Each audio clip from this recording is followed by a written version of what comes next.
Here we go.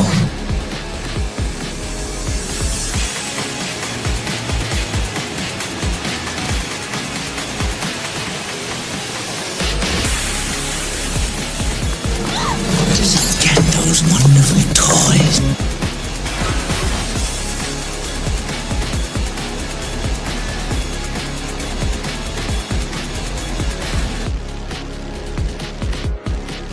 Are you playing in the bathtub with your little doll? Action figure!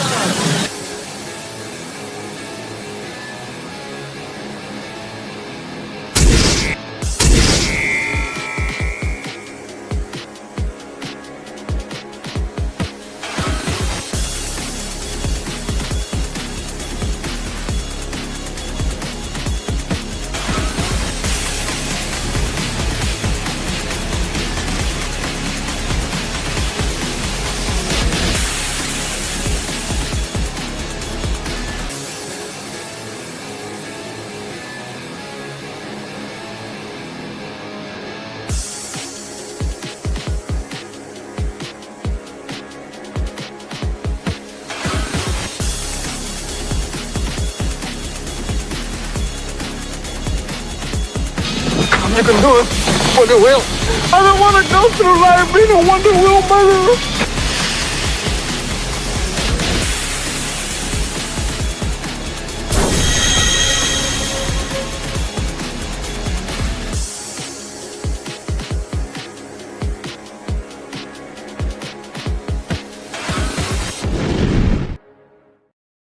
Hey everybody, what's going on? And welcome to another Collectable Past, where the fun starts and hopefully ends on a good note.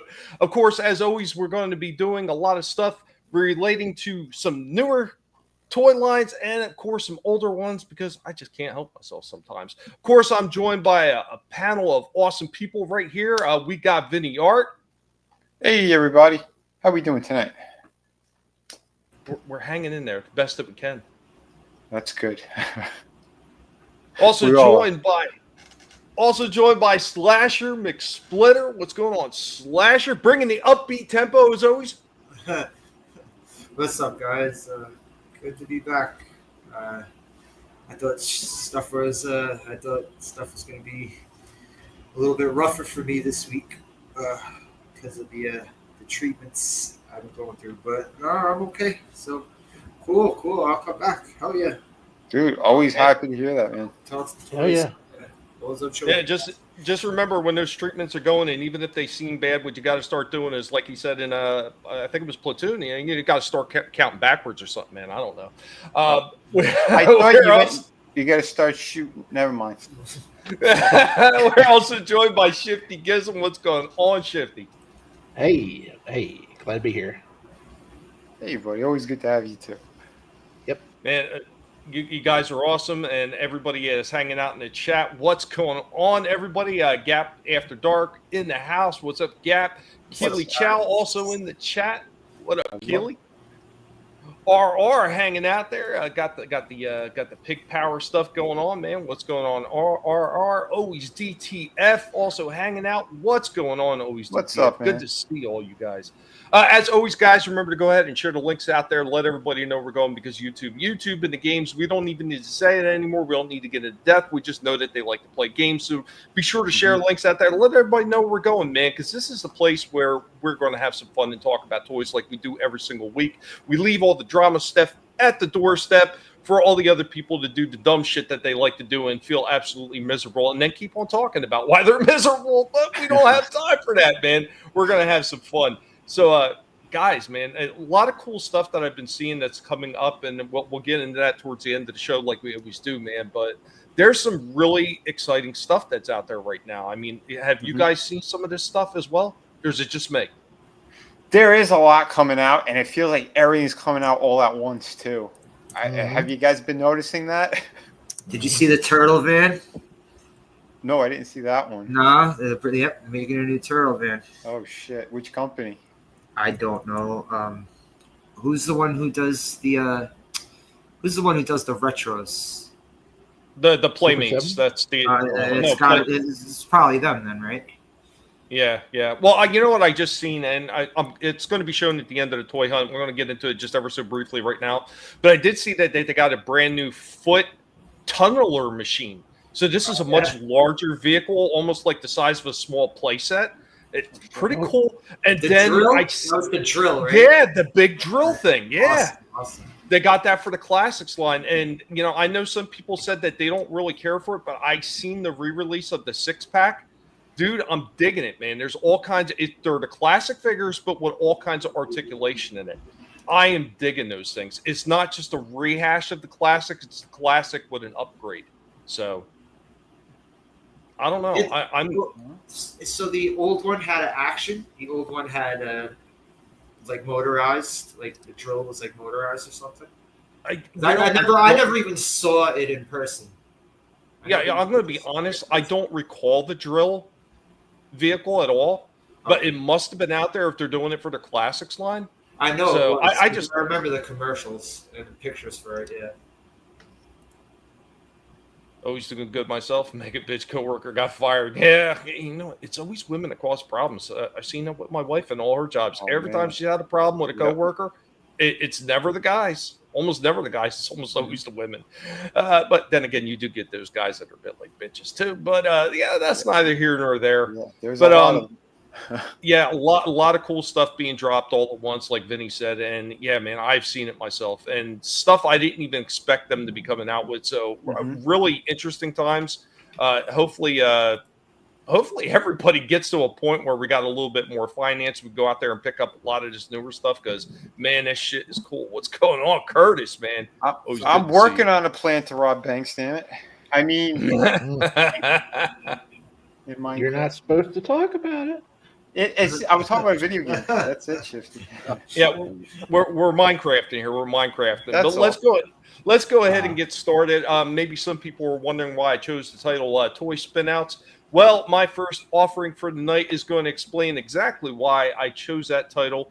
Guys, let's get into something a little bit older to start the show. How you can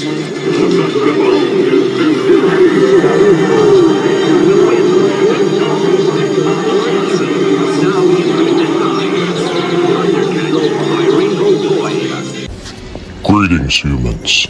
This is Indy. Welcome back to Toys from the Past. On today's Toys from the Past, we'll be talking about a franchise that you can really ride along with. What are we talking about this time? We are talking about Big Wheel. Now, of course, Big Wheel is a brand of low-riding tricycles made mostly of plastic with a large front wheel and a shallow seat, introduced by Louis Marks and Company in 1969, and manufactured in Girard, Pennsylvania.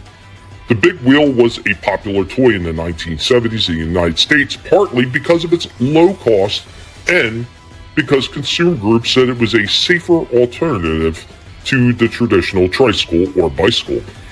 Its low center of gravity made it a stable tricycle for children to ride, minimizing both tip-overs and the severity of any related fall. The original Marks Big Wheel tricycle had a roto-molded red, blue, yellow, and plastic parts.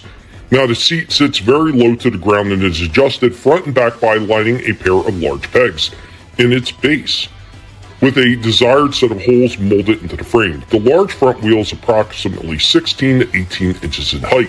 In the 1970s, a handbrake was added in the front of the right rear wheel to facilitate intentional spinouts. Models include the Champion Cycle with a coaster brake in the front wheel, the Mini Sweetheart for toddler girls, and Black Cobra Cycle featuring Cobra graphics and a license plate that could be personalized. The design was quickly imitated under a variety of brand names. Although Big Wheel was a registered trademark, it was frequently used as a generic name for any toy whose design resembled that of Marks. Following their bankruptcy and liquidation, Marks Toys in the early 1980s, the Big Wheel brand, name, and molds were sold to Empire Plastic, makers of the Power Cycle brand, which was Marks' biggest competitor. Wheels are a-rolling, listen to them turn. The big wheel sound of power with speed enough to burn. Winning, spinning, braking, The Big Wheel by Marks, with adjustable seat, handy saddlebag, and a quick stop racing brake. Braking, winning, spinning. It's the Big Wheel with saddlebag and racing brake. Big Wheel by Marks. If we make it, it can take it. Guys, do you remember Big Wheel? And did you have one? Did you do any spin-outs? I know I crashed mine into quite a few things. Thank you for joining me, Indy, on this Toys from the Past episode. Yep. Tommy, I think I told you the other day, I had a Knight Rider one. Yeah, we used to do the spin-outs. Yeah, there were so many different freaking companies that they partnered up with to do, special versions of the Big Wheel. And, for a lot of years, you kept seeing all these different ones. I mean, they had a Transformer one. I showed that off when I did some of the Transformer history stuff. There was tons of them that they did, and it was wisely marketed to be able to hit every kind of consumer that they possibly could have got a Big Wheel into the hands of. And they did an excellent job with this. And I had mine, and I had a lot of fun with that. He's saying he used to ride his Big Wheel under the truck's trailers at his mom's work when he was younger, and he had to go with her. Love that shit. Nice. What's going on? Sloppy Second, Skylar? Greetings. Good to see you. RR said he had a General Lee one. See, once again, hitting every demographic they possibly could. Oh, bro, I had a feeling, and I looked it up. There was a Rambo Big Wheel. Oh shit! It had a gun mount on the front of it. Nice. Oh, I gotta bring up a picture of this. Was it dart firing too? I would not be surprised. I don't know. Look at this little fat kid with the gun turret. Hey, you know what? Give that kid a break. He's got a Big Wheel. He's going to get some exercise now. That's great. This is fucking awesome. I had one. Oh, you did? Oh shit! This one? Yeah, I had a Big Wheel, okay. And all I could do was sit on it because they wouldn't. That my parents would let me out on the sidewalk, so I could only ride in the backyard. And you cannot ride Big Wheels in grass. So I just sat on it. That's all I got to do was sit on it. So yeah, I never had one of these. But I would have loved this one. Look at the fucking target on the front. The scope. That's awesome. I bet that fat kid was Brian Dennehy's kid. He was shooting at his dad. He looks like a little Brian Dennehy. Right? He's like, you fuck pushed you, me too Dad. far. I'll give you more you won't believe, Dad. I just want a bite to eat. What's going on, Soul Assassin? What's up, man? We all know which parents love them if they had a Big Wheel, right? Always DTF. Thinking back, I don't think I ever had any kind of bike. Wow, really? Oh, damn. Soul Assassin, they did have coaster brakes, and they had the handbrake for the front wheel. As far as I remember, they never had a handbrake. That might have been Power Cycles. Go ahead, Shifty. Okay. I don't know about the correlation of your parents loving you if you had a Big Wheel, because I had a Big Wheel, but my parents didn't love me because I only could ride in the backyard. I mean, I had bikes. Yeah. I had regular bikes, but never a Big Wheel. They were just looking out for you, Shifty. They didn't want you going to the wrong area where Brian Dennehy could have arrested you. I'm also sure my parents didn't want me outside riding around over fucking hypodermic needles and empty crack vials. So. Yeah, that too. It was the 80s and the 90s. It was a lot more fucking prevalent out in the streets. Riding around at that time, you would yours would have instantly turned into the Warriors version of the Big Wheel. Yeah, poor Shifty. He was that kid that got stuck in the backyard imagining it's a street for the Big Wheel. Yeah, my neighborhood was actually opposite. We had actually a lot of old people that lived back in the 80s, and then they died out, and that's where the problems came after they died out. So, hey, what's going on, Castaway? Doing okay. Doing okay. Got pain medication finally. My the new doctor came through and finally listened to me, and I'm not in tremendous amounts of pain. Gap also says Shifty didn't want you to run into Kevin Spacey or him to run behind you. That is smart. That is smart. Maybe it was a good idea that you were just in the backyard. I don't know. But yeah, man, that opening segment right there, starting off with Big Wheel, I had a lot of fond memories of freaking riding around on my Big Wheel when I was a kid, man. And when they talk about it's a lot safer than a tricycle, I had a tricycle too as a kid, and yeah, it was 100% a lot safer. But man, you could crash into some shit really good with those things, especially when they added that handbrake behind the, or should I say, in front of the back right tire. Thanks, RR. Yeah, man.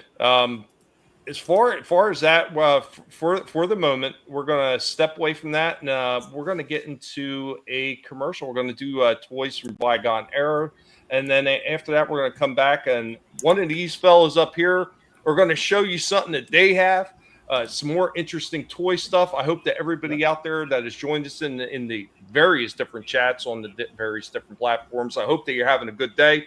And I hope that you're having some fun already with this toy show. We always try to bring the absolute best that we can for every single show because we like to have some fun. Something I think is sorely missing on a lot of these other platformers stages where they just want to piss and whine and moan, and we're not all about that. But kick back, relax, and enjoy some toys from bygone eras.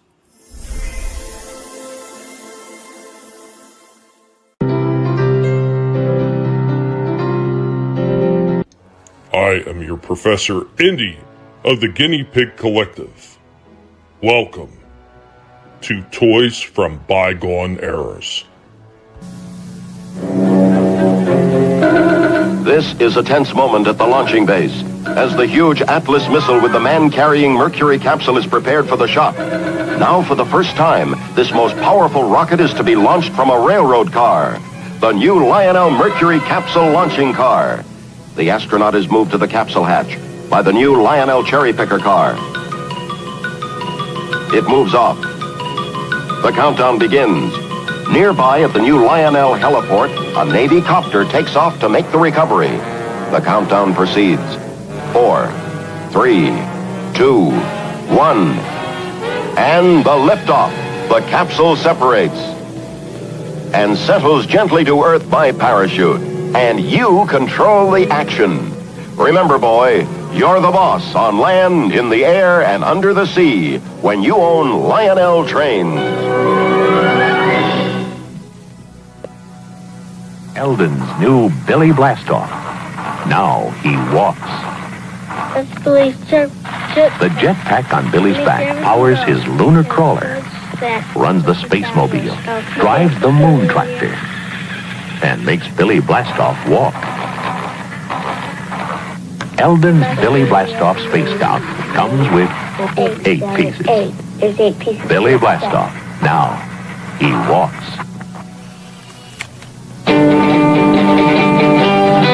The action men from Bonanza. The Cartwrights, the greatest Western toys ever. Little Joe, fastest left-handed draw in the West. Ben, the toughest pioneer who ever rode the plains. And Hoss, always ready for a good fight. You can even get the Outlaw, the meanest desperado you ever saw. Watch out! He's getting away! Hit him, Hoss! Pow! You got him! And you can get the trailblazing 4-in-1 Bonanza wagon. Each Cartwright comes complete with over a dozen accessories. Each horse has action hooves. You can buy Little Joe's Pinto, Hoss's Stallion, and Ben's big buckskin. The action men from Bonanza will put you right in the Wild West. By American Character, the hottest brand around. Thank you for joining us, and remember, if it's not being done by a pig, it's not worth watching. Some more of those interesting old school freaking toy commercials, man. I love those things. Just some of the shit that they were doing back in the day. It's still to this day just astounds me. Yeah, Holy crap. they definitely did get the legacies down on those figures. Wow. Wow, I need to track down that Hoss figure for my dad because he was a big Bonanza fan. And Hoss, the actor that played him, was in town when he was a kid at some appliance store. And man, he every time he watched Bonanza, we watch it together. He said, I shook that man's hand when I was a kid. So I bet you they're going for a fortune on eBay, though. But man, those were cool. I wonder what a Billy Blast Off goes for, if you can find one that works. Billy Blast Off. That's the kid version of Billy Badass. Yeah, you're muted, Adam. Yeah, I know. No, okay. I just seen you talking, and I didn't know if you realized it. Yeah, I was agreeing because it's so loud out here. You would hear is the nature. Yeah, man, I understand that. Especially when we start getting the cicadas around here, it starts getting extremely loud. So, yeah, those figures did look great, man. And what's going on to the lovely Sherry? Good to see you as well.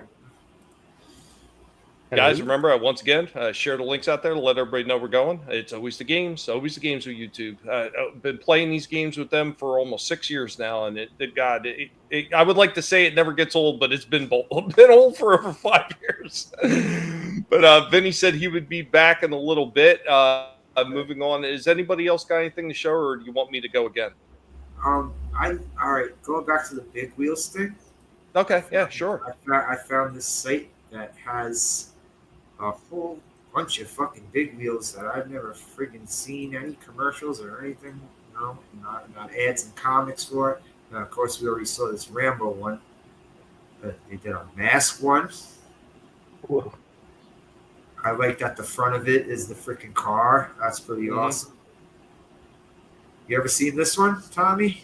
I have seen it, and like I said before, I've seen the Transformers one, the Knight Rider one. I want to say that they did like some superhero stuff too. I see a Dukes of Hazzard one, but this is a commercial. The Sectors one. Holy fucking shit! I've never seen this, and this is awesome. Yeah. Now here's the question: some of these or I'm not sure if these are all big wheel. I wonder if these are power cycles, because I thought I've seen Coleco. Yeah, and if it's Coleco, yeah, that might be power cycle. I think it says power cycle. Yeah, it says power cycle. Yeah, they're the ones that eventually bought out Big Wheel when they went bankrupt. I mean, they were doing the exact same toy, so I mean, it's still in the same genre. It really doesn't matter. What's going on, Happy? Oh wow, what's up, Happy Dinosaur hanging in the chat. Yeah. All right, here, a commercial for the Knight Rider one. I remember the Knight Rider one. I do remember that. They made 4 G.I. Joes. I didn't even know they did. I think I remember this one. I don't recall either of these, any of these ones. You had one of these, Adam? Didn't the one G.I. Joe one have like what was a fake plastic gun in the front and shit and a targeting system, or was that something? Oh, yeah, the Rambo one. Well, no. If you scroll back down, scroll back down to the G.I. Joe ones. There's one that's the same thing as the Rambo. Okay, yeah, now I see it. Yeah, okay. Yeah, that one. This one looks like a fucking wagon. Or a boat. Yeah. I remember when they had them on display at Toys R Us. It was freaking awesome. I do vaguely remember this one with the shield on the front, but I don't remember these 3. Now, see what they should have did with the one that's got the shield. They tried to go for more of that, like that motorcycle design. They should have just made it look like the Ram. The Ram, right? Yeah. Imagine a big wheel with a sidecar. Oh yeah. But with a detachable sidecar. Instead of shield.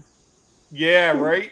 No, instead of having the handbrake, you have a little lever that you push to detach the sidecar to send your so you could kill your friend. Make it the bat cycle so you can send 66 Burt Ward off into battle. Cripple your friend with the press of a button. Hell yeah. No kid would be able to pedal those though. Yeah, kids running their friends into fucking trees while they're speeding down the block. What are the Swifty? What are the ones with the batteries, the Power Wheels, right? Because these aren't. But imagine if it was the Power Wheels, bro. So, Assassin, you're not wrong. The detachable function would cost you an extra $30 if McFarlane did it. Hey, and 30 extra for shipping. I don't think I can play the commercials, right? I think they'll. Will they strike me if I strike? I play commercials all the time. If it's something we're talking about, yeah. Introducing the Transformers Power Cycle. You can imagine a world of adventures. Look, they're attacking the power plant. The Transformers, more than meets the eye. Time to transform into a robot. Yeah, Tommy's already played this one before.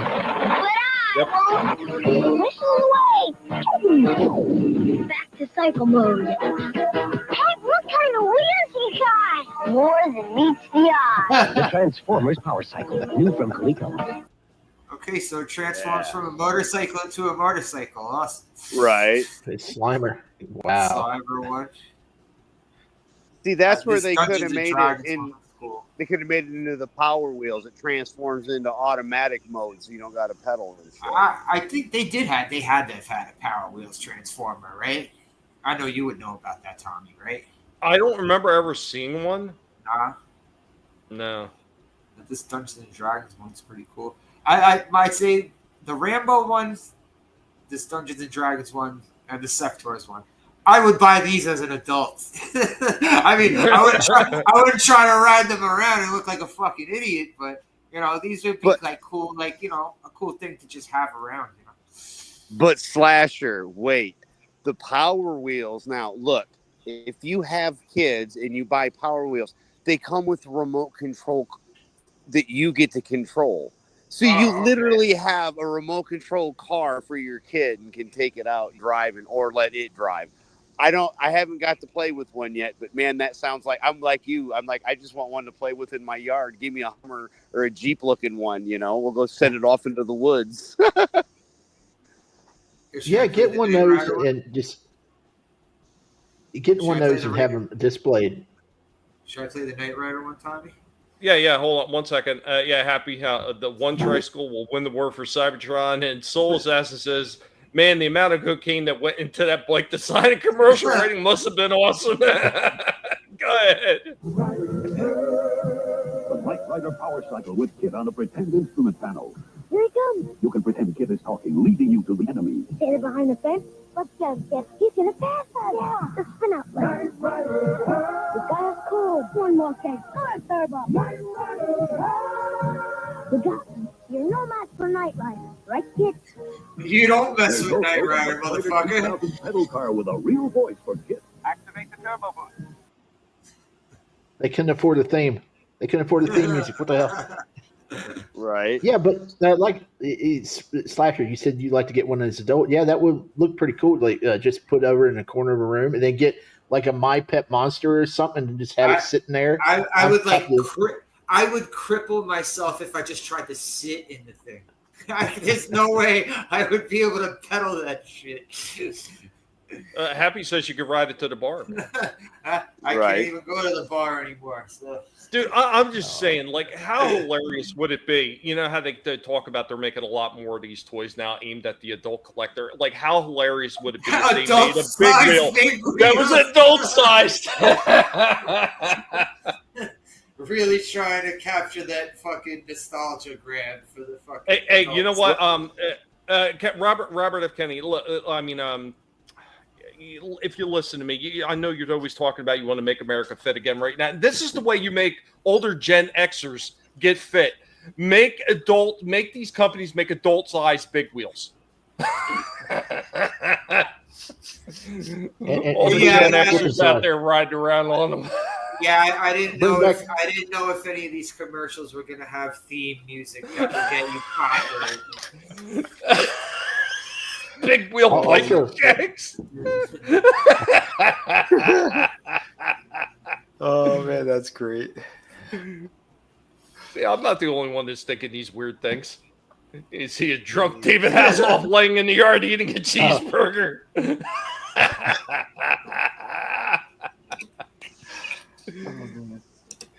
Oh god damn it, good stuff. Bring back big wheels and bring back slip and slide. Right? Hell yeah. Combine the two. Yeah. Yeah. Have a big wheel It track. could be the stuntman set. So I don't know if you caught it in the big wheel thing. So they did have a spray set with a little track, like it's actually like a shower, or like sprinkler set for the big wheel. It was made by Mark. Oh snap! Yeah. Oh, he's right. He goes, yeah. There's a 3-wheel motorcycle out there. Yeah, I That's know. See, if I was ever to get one, that's what I have to get because of my back. I would have to get a 3-wheeler. Yeah. Gotta have a trike, baby. Right. Hell's Angels no longer ride Harley Davidson; they ride big wheels. I'm glad Adam jumped on. I got something cool. I think he's probably gonna dig. I'll be back in like 10 minutes. Okay. No sweat. Yeah, go ahead, Vinnie. Go ahead. Yeah, let me share. Hold on. We got I got a Joker here. I was going through some stuff, and I'm like, oh, this would be perfect to showcase. I've never done a review on him. I got this guy. I think he was released maybe the second year McFarlane was doing these things. But here's the review. Vinnie Art here, formerly designer of McFarlane Toys, and I am reviewing probably one of the best Joker pieces I think that McFarlane had released. And this is the Arkham Asylum Joker. Anyway, this is him from the first one, and the detailing is really nice. Again, this is an older piece. I got this a few years back. Maybe it was the second year that McFarlane was doing these. They got, again, the paint application is really nice on this. There's like a wash on here. You can tell there's a huge difference between what he's been pumping out lately and what he used to do. So pretty good stuff here. Not the whole suit. The whole suit does not have a wash on it. It's just like the gold or yellow shirt that he has on. But articulation, he has like that cup action. But this whole centerpiece is rubbery because he has that kind of articulation in there. I don't know how much we can see under it, but yeah, it's for how thin he is, I don't mind. It's not like the other figures. Head movement, really nice. He does have the double jointed elbows, swivel up there. Splits are fantastic, actually. Kicks up okay. Back is pretty good as well. There's no turn, but he does have double knee bend. He does have some pivot in there with toe articulation and a little bit of hinge. So all in all, that's pretty good, pretty solid. So here are some other figures for a height comparison. Todd was never good with scaling. Batman's kind of in a slightly crouched position, but again, the size of the head, and he does have an odd shaped head, but it is what it is. Still pretty good. I know the Arkham Asylum one, he scales a little bit better with him because that is a taller Batman figure. But yeah, here is the Mr. Freeze. Yeah, I forgot to mention this one did come with his hand cannon, which does look fantastic. This is before the ban was in effect, which I believe has now been lifted because Deathstroke comes with an arsenal of stuff. He comes with a whole bunch of guns. I think like 4 of them. So, yeah, it is what it is. But overall, I do like this one a lot. Probably one of the best Jokers that they have. But anyway, thanks for watching. Remember to hit like and subscribe. And thanks again, guys. Here are some of the... Now, what was that? Was that like that was an internal ban, right, from DC?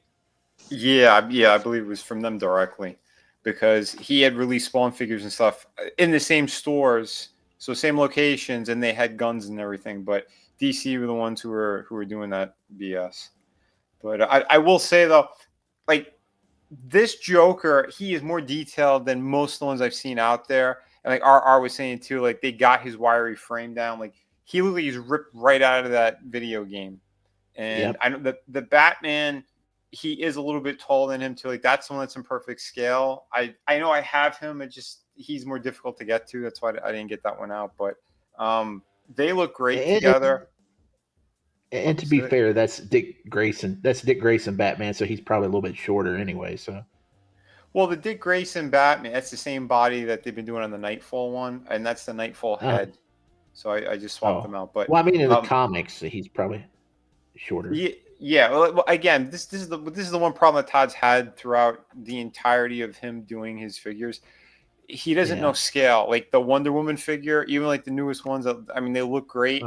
Because I have the Batman versus Superman one. I think that's the last Gal Gadot one that came out. She's still too big. The legs are too long, and the head is a little too big.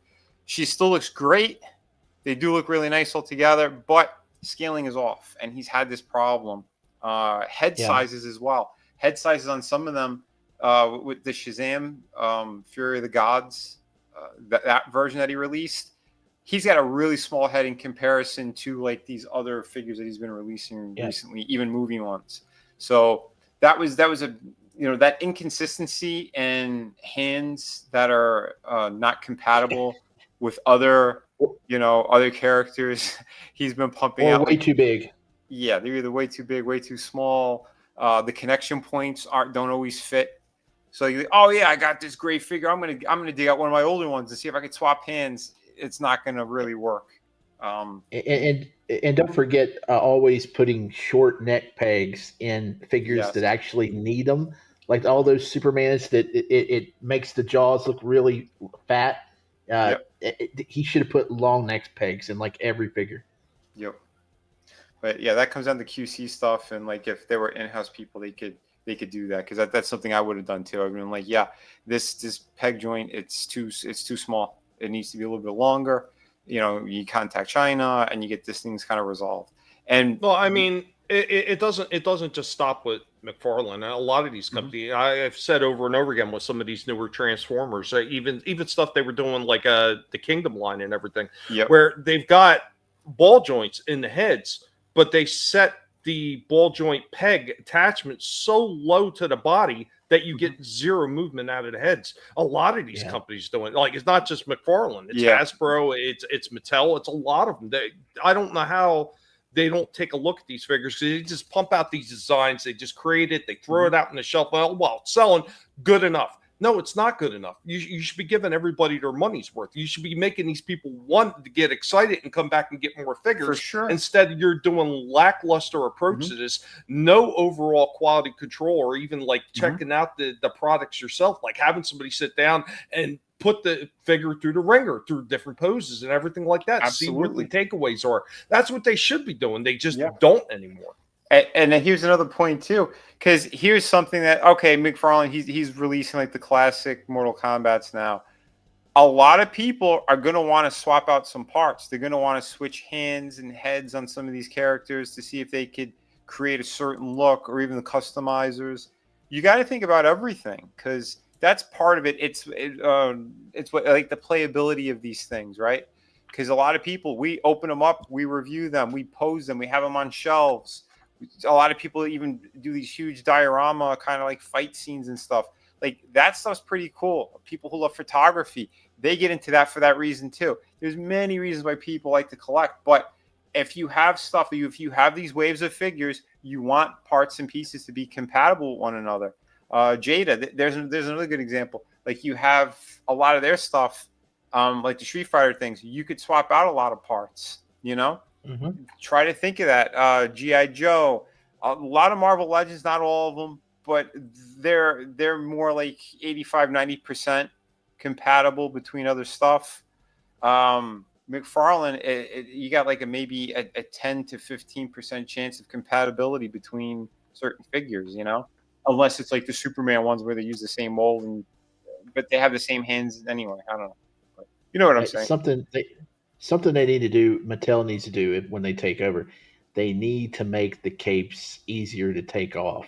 And not have them buried underneath. Allow us to swap the capes out, because the way McFarlane does it is incredibly stupid. Also, removable face plates. Everybody's starting to do that now. That's something we may need to. But there's a lot of things that we could have for customized purposes. Well, that's a very good point to bring up, though, Shifty, real quick. So, I mean, making these figures to the point, and not only do they look great, they go through everything that you would hope that they would go through, not only as a collector, but somebody who maybe plays with them, puts them in dioramas like Vinnie said, or maybe somebody who's like trying to get into the stop animation shit like I'm doing. I want these things to have full range of movement when I'm putting all these. But you're talking about something else that a lot of people that collect these things also like to get into is customizations for figures that have never been made, or maybe something that they want to personalize a little bit differently than they've ever seen before, or create their own new character. So if you have these figures with the swap out parts and everything you could do like that for these awesome customization pieces, it's going to make people want to purchase your product even more. I mean, you really got to think outside of just the gamut of, oh, here, I'm making this figure and this looks good enough. Bam. No, you got to think outside that box. You want to be able to generate more sales and more interest. Go ahead. Something else they need to do is have pop-off emblems. Like, I don't know how many customization videos I've watched where the people actually had to carve into the chest of Superman to get the emblem off and then put it on a different figure. It's stupid. They should just be pop-off. Just pop them off. Yeah. But nobody's thought of that. Yeah, that's a fair point. Again, because a lot of people, man, you spend this kind of money, you want to be able to do whatever you want with them. You know, customizing is one of the top things that people do. You know, there's another reason why people do buy multiple figures. And if they could do stuff like that, you're going to sell more product. You know, that's just how that works. Absolutely. Soul Assassin coming in with it's okay, Vinnie. A few years from now, he'll do battle packs with hands and weapons, but in short supply for $50+. Right? Tell me about it. Yeah, same as the years go by, the toys get more advanced. Like today's Hasbro line would be considered figure arts years ago with their features. Yeah. I remember like the early ones that they were doing that were more of the top tier stuff that were going for $75. Now your standard average figure might wind up being $75 or something that's a lot smaller than those old ones were. So yeah, that's true. Yeah, it's just nuts with some of the pricing on there. But once again, there still is a lot of cool stuff there. There's a lot of these companies that are stepping up a bit, and then other ones that are just kind of like, they're taking the low road and just putting the least amount of effort into it. And it really is a damn shame, because a lot of those companies that are taking the easy path, that's a lot of those storied franchises that everybody wants to see more of and see better of, and they're just, I just don't get it why they're being so lazy. Yeah, that and the price gouging, because they definitely are doing that. You know. Without a doubt. Oh, I mean, I'm sorry, the stuff with the Magic cards and the Marvel stuff now. Now, granted, yeah, it's another license. I get it. It's going to be a little higher, but but it's a license they own. Oh, yeah, there you go. Yeah, that's right. I didn't even realize that. That's right. They own that. So here's the thing. Like, so we saw like they're releasing like the battle damage Spider-Man, new packaging, whatever. The body is the same as the $60 one that they just did, the maximum one, except now they tore up the costume or whatever. Okay. And trust me, a lot of collectors, we want a battle damage version. Like, he looks great. But they put it together with the Magic card. And it's not a pack, it's one card. So the accessories and stuff is pretty much the same as a regular Marvel Legends, like the anniversary one, the 85th anniversary one that they had. He comes with pretty much the same stuff. I think the backpack is the only new thing. Okay. They charge an extra $20 to $25. Like, excuse me, 40 in tax for a figure with a card, with a single card. How does that card horseshit? Yeah, it's absolute horror. Even if they want to say they're going to attack one extra cost because they're printing the card, and even if it's a foil card or prismatic card or whatever the case is, you buy a whole pack of those cards and you can get one of those damn cards in a pack for what is it, like $7-8 tops. Yeah, does not justify a $20 price. That's once again, that's just these companies being lazy and price gouging people. Absolutely, it's unacceptable. It's no, yeah, totally unacceptable. But again, people argued about this point when the Maximum Spider-Man came out. They go, and this is crazy because I saw all of the people who bitched about it, they all ran out and bought it. They all go, if we pay these prices, well, guess what? That's the new standard, right? That's the shit that they pulled. Well, guess what? You just had them raise the bar, because all you guys who went online bitching about, I never went near that Spider-Man because he was way too expensive. Oh, hold on. There you go. Yeah, Adam's got he's got the one that's all messed up, right? You're muted, buddy. I know. Yeah, I had muted. Yeah. No, I've got mine. Came with the yeah. This is the one that I've got. I paid like $10 for Arkham. Yeah, I love that Joker. I think that's one of the best ones they've done. But yeah, that's when his face is all kind of messed up from the Venom. I know. Happy had mentioned Riddler love, and yeah, Adam's got a few Riddlers right down there. Oh yeah, look at that, man. Oh, you got the Arkham one too. I forgot. Yeah, Arkham City. Nice. Yes, sir. That's why and then there's the ones you sent, Tommy. Yeah, man, those things are kind of cool. I mean, they're a little bit on the cheaper side, but they're neat for what they were. I know. I was still waiting for you to send those. I know, dude. I know. I'm so behind. They're cheaper if you get them at Ollie's. You can't get them at Ollie's anymore. They still have them at mine. They still have them at mine. They're gone. They're gone. Because I picked up Batman, Superman, Flash, and I think that was all my store had. They didn't have any of the other ones. So Vinnie only wanted, I think it was the Batman one. And Batman and Superman.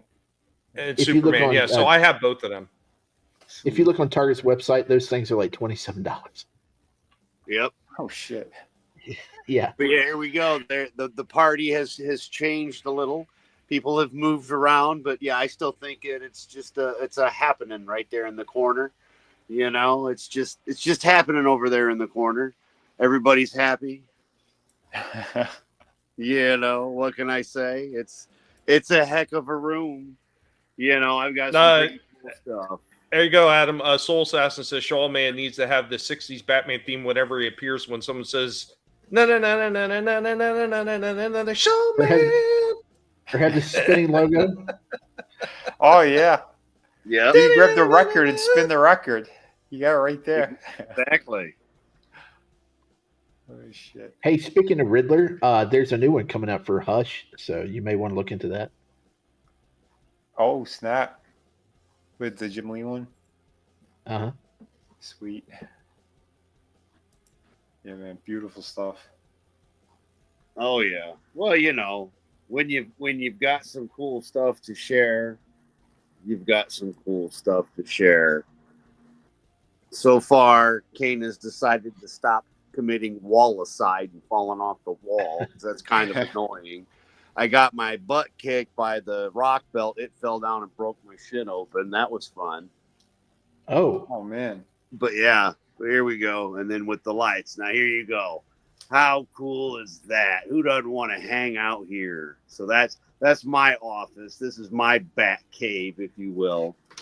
The world. Whoever Jokers. I mean, whoever knew that collecting could be dangerous too, right? Right. Who knew? Yeah, Soul Assassin. Wait, Tommy, you picked up Batman, Superman, Flash. That's 500 times the average guinea pig weight. What's in those vitamins you got? Real quick, something else I wanted to get back to. Always DTF. He said it could very much depend on the card itself. I'm guessing super rare, exclusive to this, and probably really strong. Yeah, but even then, I've seen those type of cards printed before, not only by Magic, but Yu-Gi-Oh! And a few of the other ones. It doesn't justify the price. It doesn't at all. Because those cards, they're pennies on the dollar to make. There's nothing that special that they should cost that much, especially not to the consumer. Right. Yeah, it's wild, man. As we're paying aftermarket prices for brand new product. Like what? I think like I hear like Gap saying that physical media at the highest price it's been in a decade. The average DVD price is now $26. And average Blu-ray 4K is $44 and $48. Yeah. Well, that also is because it's not how to put it. It's not normal consumer products now. So now it's becoming almost a bit of a niche.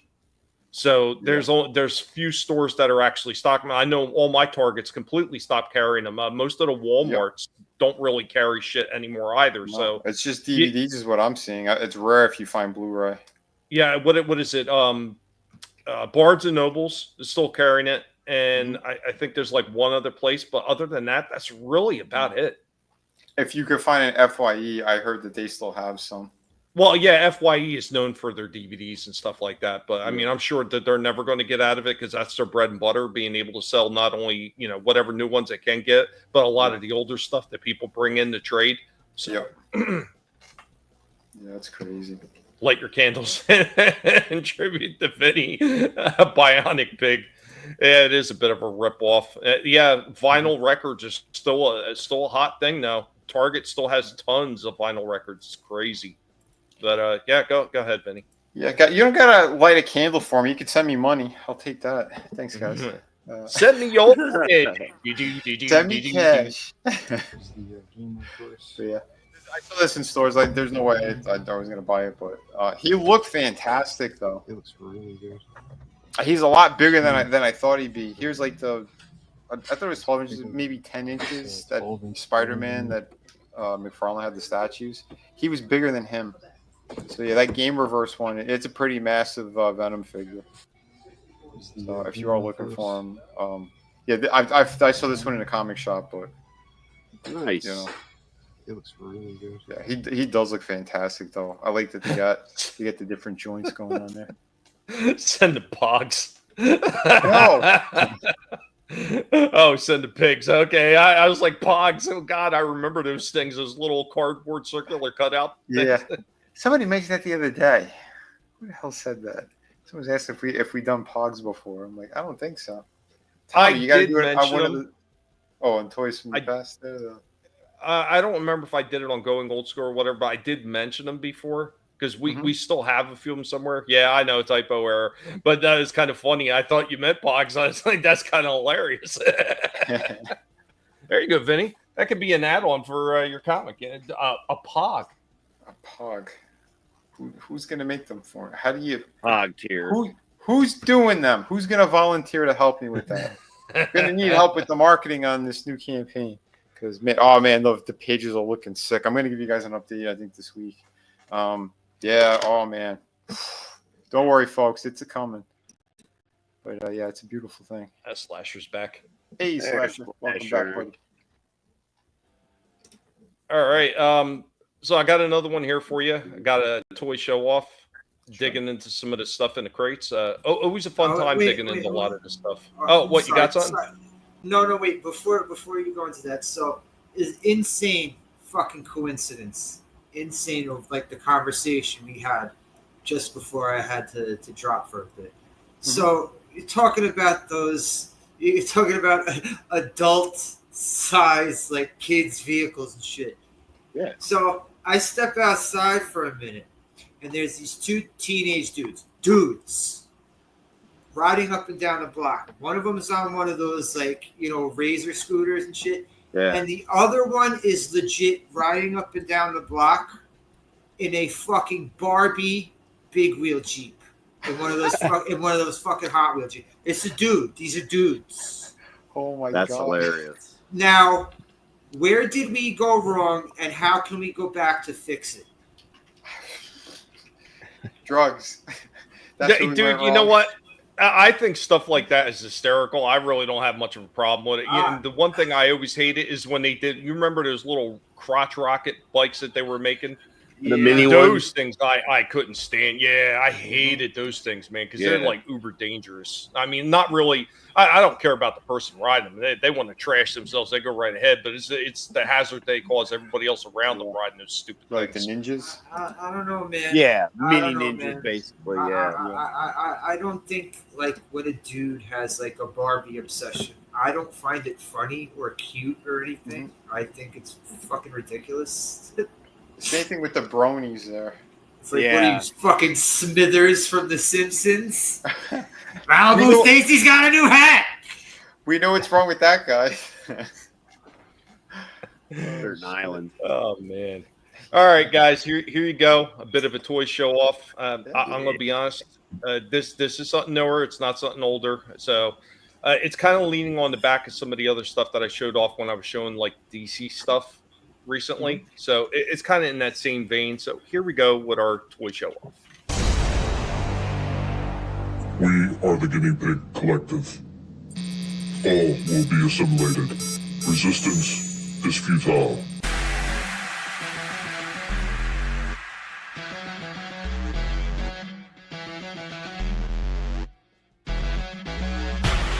Guys, welcome back for this toy show off. So we're going to show off some more of these little micro figures. Okay, from Mattel. Yeah, once again, Mattel coming through and making stuff for the more affordable price lines. And what are we showing off? Well, we're showing off some of those Minecraft micro figures. So, of course, we got our creeper right there. Go ahead, back him up. We'll put him up on the pedestal. We also have our Enderman. Put him up there as well. They also have the Ender Dragon. I think these ones look pretty cool. I've seen some of the articulated figures and I've thought about it, but yeah, sometimes the prices are a little bit, I think, too much for some of those damn things, so I've never picked them up. They also have the pig. And then, of course, you have your adventuring hero. You got Steve. So there you go with that, part of their micro collection. You know what? You say what you want about Mattel, but Mattel is one of the few companies, besides like Hasbro, that does a few things that consistently puts out stuff for people that are on more of a budget. I just love that they do that. Granted, these aren't like actual figures, but they do make a few lower price figures as well for these markets, and I think that's great when they do it. Guys, this was your toy show off. We are the Guinea Pig Collective. All will be assimilated. Resistance is futile. You know, looking at those, the first thing that popped in my head, they should just make the Pez dispensers of those. You know, I'm pretty sure that they did. I mean, like at this point, what hasn't Pez covered? Like, we still have a few of the older ones from like Star Wars and like the horror and all the other stuff, man.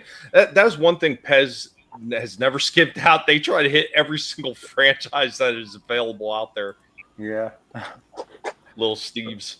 Yeah, those are no brainer. Always DTF. Fun fact, creepers are the result of not trying to make a pig, but he ended up messing up the X and Y coordinates while making the body. He liked it enough that he worked it into an enemy. Nice. Lulu. Oh, man. Little Steve the Minecraft rapper just joking. Crazy head games.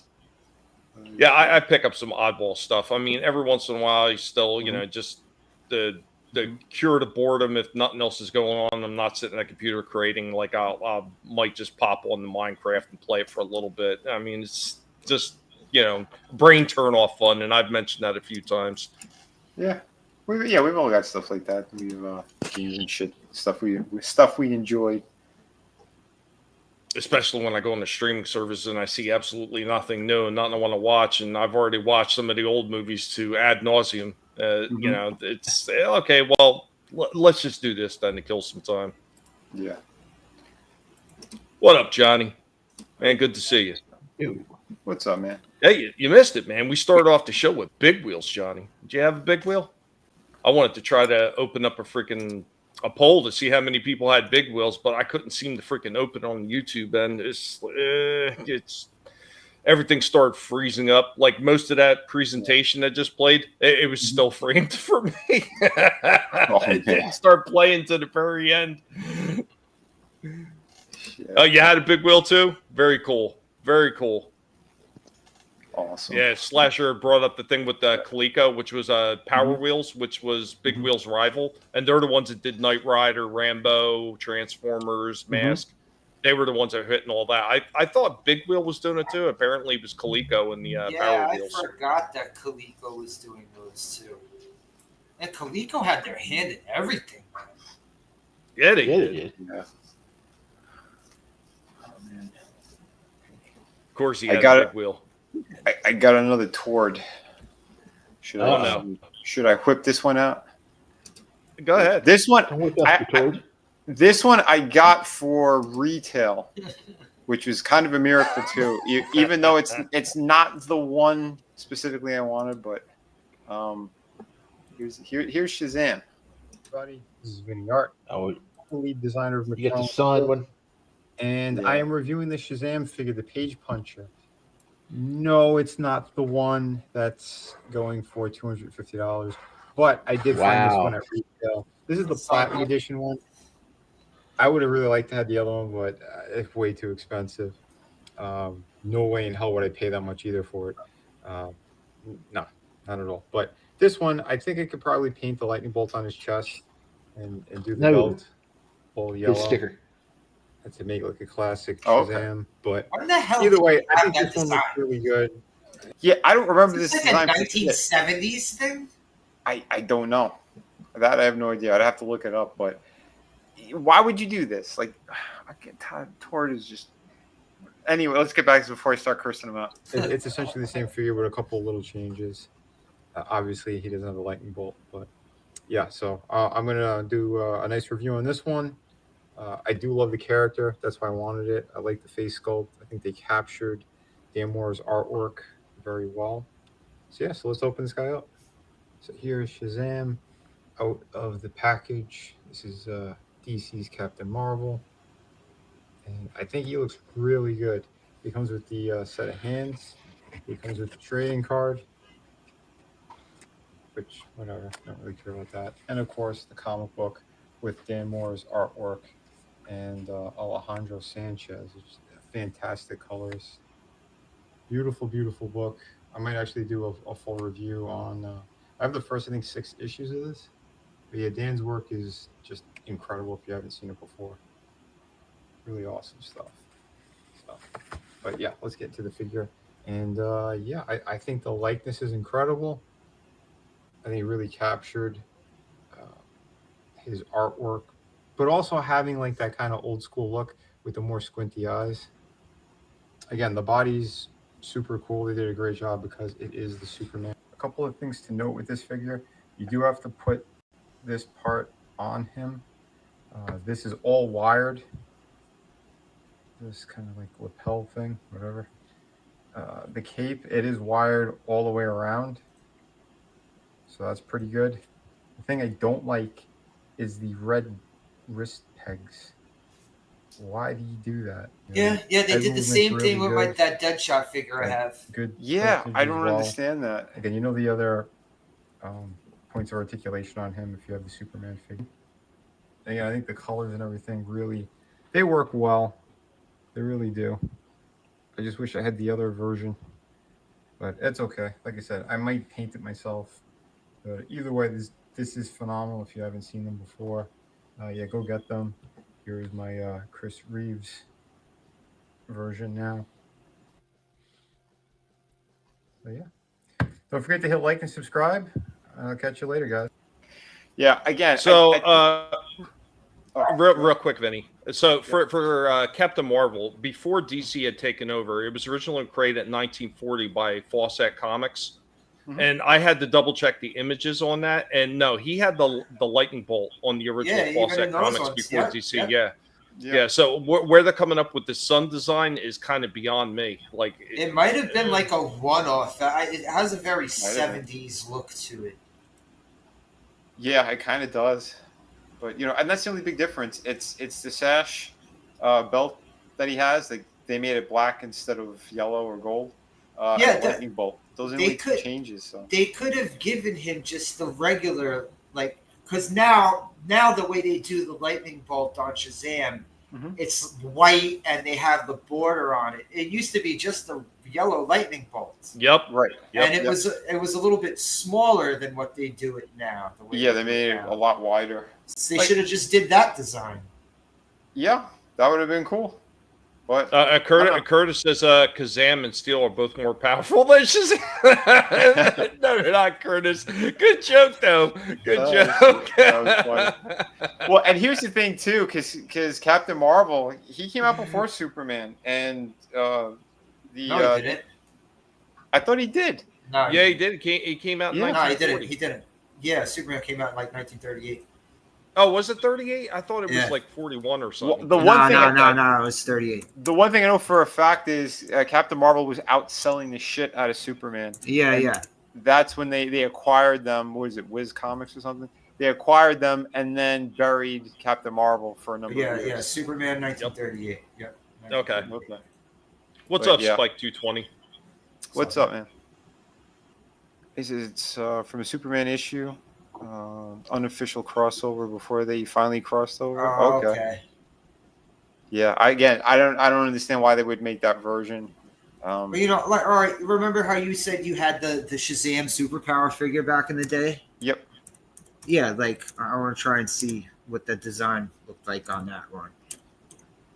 All right, while you're looking that up, real quick, I'm going to get back to some of these older comics. Johnny had said he had a Chip's battery-powered motorcycle, too. The handbrake was badass. It would hit gravel and slide like crazy. Nice. Nice. That's awesome. I got to say, the figure itself looks really good, though. A few points, like you're saying, like the sash, if they would have made the original sash and gave him the original lightning bolt, it would have looked more like the old-school traditional character, and I just don't know why he makes choices like that. Yeah. I got that superpower figure up. All right, I got it. Because he's an a-hole, Tommy. It won't let me add it. What the hell? Oh, because Vinnie got his... sorry. There you go. Oh. There we go. Yeah, see? They could have just did this. Yeah. Because the difference, too, with the other version, instead of the yellow bracers, it's gold. And his cape, instead of the yellow trim, it's gold trim all the way around on the McFarlane figure. They gave this one such a doofy face. Yeah. It's Never still, had I his still cape, though. Yeah. I This is one of the harder ones to find. Yep. The third series of this is really hard to find, and the prices on these are ridiculous. I know. Yeah, the comic shop near me, they got a bunch of them. I filmed them one day, and I can't believe they have some of them that are still in packaging too. They could have just did this. Yep. But whatever. Way to go, Tord. Knowing him, right before they lose it, he'll probably re-release it with the proper lightning bolt, just so he could soak fans again. Like after people like Shifty do customization work on his own. Yep, probably. If they do that, then they need to put out the Silver Age Robin again, because that was nobody got their hands on that one. So. Yep. Yeah, you're right. Yeah. Chaos Action Comics. Just like Batman started in Detective Comics. Yeah.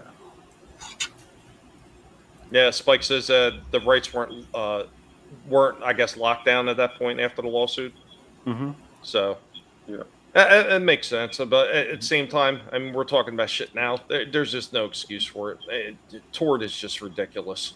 Yeah. And I said it before. I'm glad he lost the rights to it. Let somebody else take over for a while. Mm-hmm.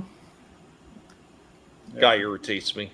Like those 40K figures, they irritated the living daylights out of me.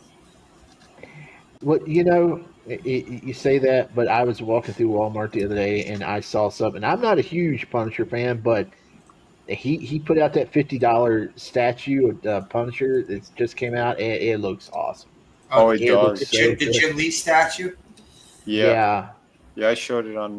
Yeah. That thing it looked beautiful. Not exact though. It's not exact. Yeah, they were saying. Yeah, what did you point out? The gun. The gun is completely different. Mm-hmm. Yeah, it's wild. Now leave it to Tord. Well, here I got one more for you guys. This is going to be the last segment that kind of goes back into the main topic for the show. It's kind of a spin-off of Big Wheel. You like that? A spin-off? Oh. Yeah. Let's see how many remember this one. I know as a kid I wanted this one as well, and unfortunately just was never able to get it. And it was actually sitting at a little bit higher of a price point than the Big Wheel, but damn, did this thing look good. Another one, Slasher, I'm sure you're going to start looking as soon as I start playing and seeing all the variations as they had of this one. But guys, how many of you in the chat had this bad boy right here?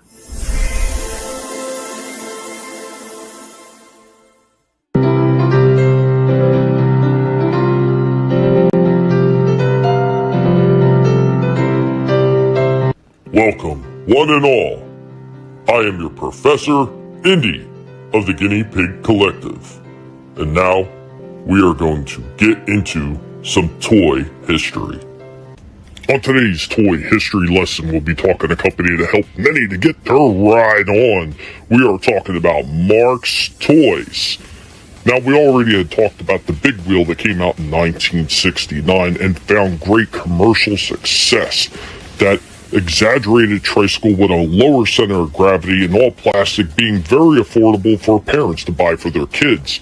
But just 7 years later, they decided to double down on that success with a new creation, with the Green Machine, sometimes called the Mean Green Machine.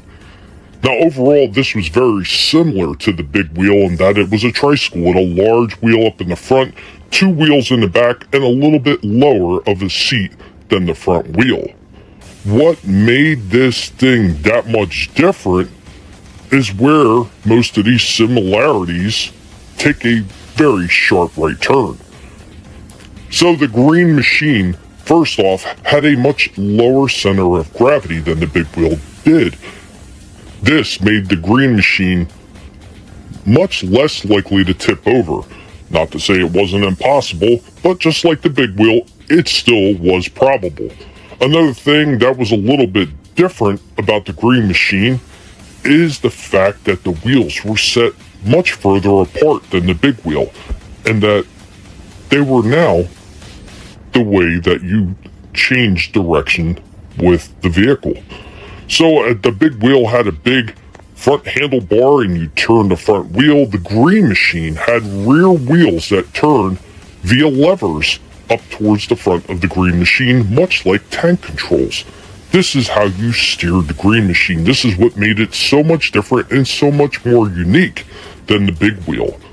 Now, the Green Machine found tremendous success with its overall incredibly different design as opposed to anything else that was out on the market. It also led Marx to create and partner up with other companies to create modified versions of the Green Machine, and there were many. Just a few to mention is they partnered up with DC to create the Bat Machine, and they partnered up with Marvel to make the Incredible Hulk Mean Machine. The Mean Machine was the envy of every kid that had a big wheel, even though they were both originally made by the same company. Guys, did you have a Green Machine? Did you know anybody that had a Green Machine? Thank you for joining me, Indy, on this toy history lesson. You know, if Tord made a Batman one, that thing would be like $1,000. And he'd do a Kickstarter of it. Yeah, Tommy, I saw pictures of when I found that list of all the other big wheels from before. That when I was in the image search, the Google image search, it was showing pictures of those, the Green Machine. I don't remember those. I remember seeing like something like that, but I don't remember it was like, I didn't remember the name of it or anything. I don't remember any commercials or nothing for it. No, I definitely remember this one. And like I said, I was very happy with the big wheel I had as a kid. But when I first seen the Green Machine, it was something I absolutely wanted. But I mean, it wasn't much of a price difference. It was only like a $5 difference. But back in the day, a $5 difference was, like that was a little bit of money back then. I mean, that was like what? That was like an hour and a half, almost 2 hours worth of work for a lot of people. So.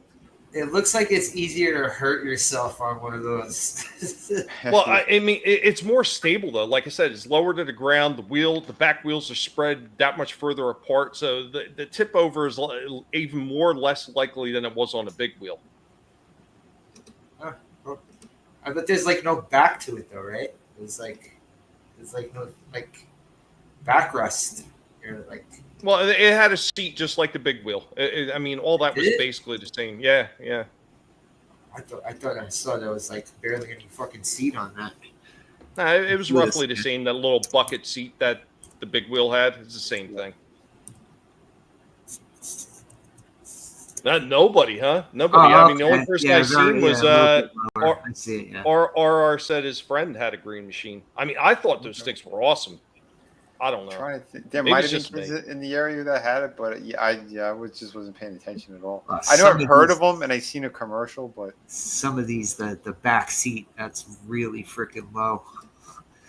Oh my God, they made a Huffy one. Yes. Oh my God, you want to see the Huffy one? Yeah, bring it up, man. Look at that shit. Holy shit. Oh, nice. That's pretty cool. Oh, yeah, that's right. Yeah, because Huffy took over.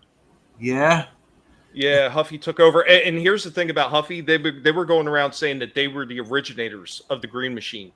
They completely just tried to eliminate Mark's history of creating it. Holy shit. I like Dude, that's huge. Yeah. Yeah, you see the full-size one? Mm-hmm. Second row, all the way on the left. This. Holy shit. That's crazy. They're going to bring that back for everybody. Terrifying toddler's trick. Yeah, I want to see one of those on the highway. I want to see a Ghost Rider version of this. Oh my god, that'd be hilarious. Tonight on American Shopper, the Green Machine. Yeah, right. We're just gonna see the Tullys throwing chairs at one another. No, I'm gonna make the best one. Holy hell! Look at that. I brought something up that I'm sure everybody was going to know about. And again, it sounds like most people didn't really see him or didn't know a whole lot about him. Like, look at that shit. Yeah.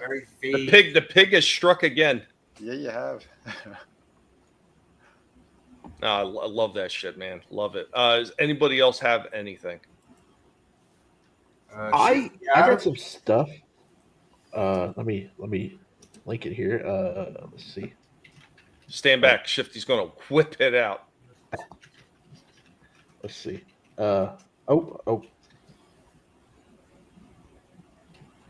And it's in the chat. Got that, Vinny? 1 sec. I tried to, but I'm sure my computer would crash. Yeah, Ghost Rider on the Green Machine. That's hysterical. Trying to get Batman. Memento. This is what I do, RR. I sit around all week long and I try to figure out what can I stump these guys with next. Yeah. Oh man. Oh yeah. I still haven't reviewed mine, man, but incredible, man. Oh, awesome. Dude, I love this one, man. Yeah, this one's a beauty. This week, I pause it. Yeah. Okay. Now that I'm looking at it after I made the video, I don't know what the difference is between. I don't even think there was a repaint on this. You know, like Canon or like the first series 1, they had regular ones, and then they redid them. They re-released them. They had better paint jobs and stuff. Yeah, well, listen, there's something up on this figure. It doesn't match the picture on the back, which is weird because on the back it has a glossy finish on the paint, and the colors are way off. Also, this figure here, it really needs some paint applications on the face because there's no shadows around the eyes. You would think for M. Bison they would have shadows around the eyes to make it stand out because they're just little beady eyes on here. I don't know.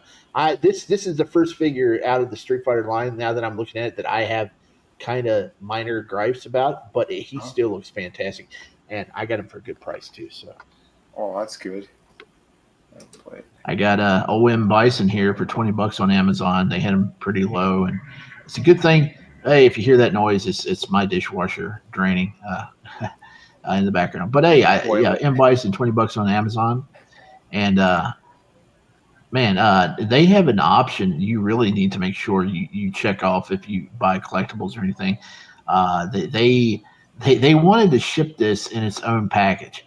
Like they did. They just wanted to put a sticker on it like they do some Marvel Legends that people's been taking photos of and just ship it like in its own container. Like what the hell? No protection or anything. I made sure to check that option to ship it in a Amazon box.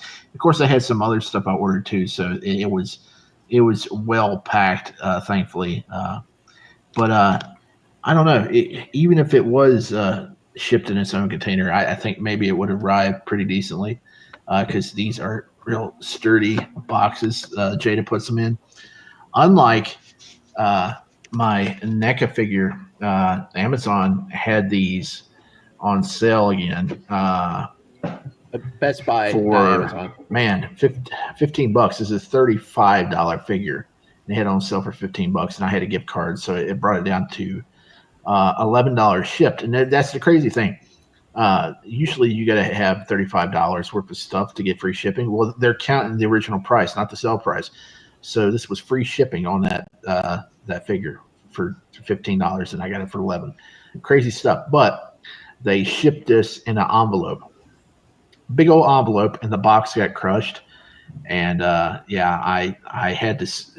The only way to kind of fix it is to squeeze everything back into place and tape it like firmly shut. It's still kind of wrecked though. I got 14 days to exchange it, but the thing is, my local Best Buy doesn't have a replacement though. A couple of them that's like 29 miles, 35 miles away. They have a few to exchange, but I'm not driving all the way out there. I'll just keep tabs on it. If not, I mean, I've only gave $11 for it, so it's not a huge loss, especially when the figure is pretty much intact and perfect and gorgeous. Great figure from NECA. Yeah, wow. I wish I got the original figure of her with the long black dress, but she has face plates instead of swappable heads now. She's got the Book of the Dead, the dagger, big old bazooka. Really nice looking figure, especially for the price you pay. $35 figure for only $11. Good deal, Best Buy. Hey, Best Buy. Yeah, it was Best Buy. Yeah, it was Best Buy. I said Amazon in the video, but I think everybody knows Amazon's doing it too. But yeah, like the fact that Best Buy did that too, absolutely outrageous. And this is one of the reasons why I always say I prefer going out to the store to purchase something as opposed to ordering, because I've seen a few times, even like some of these bigger companies that have been business, they sell toys like Entertainment Earth and Big Bad Toy Store. Every once in a while, I've gotten packages from them that were absolutely wrecked. So that's why I don't like ordering online as much.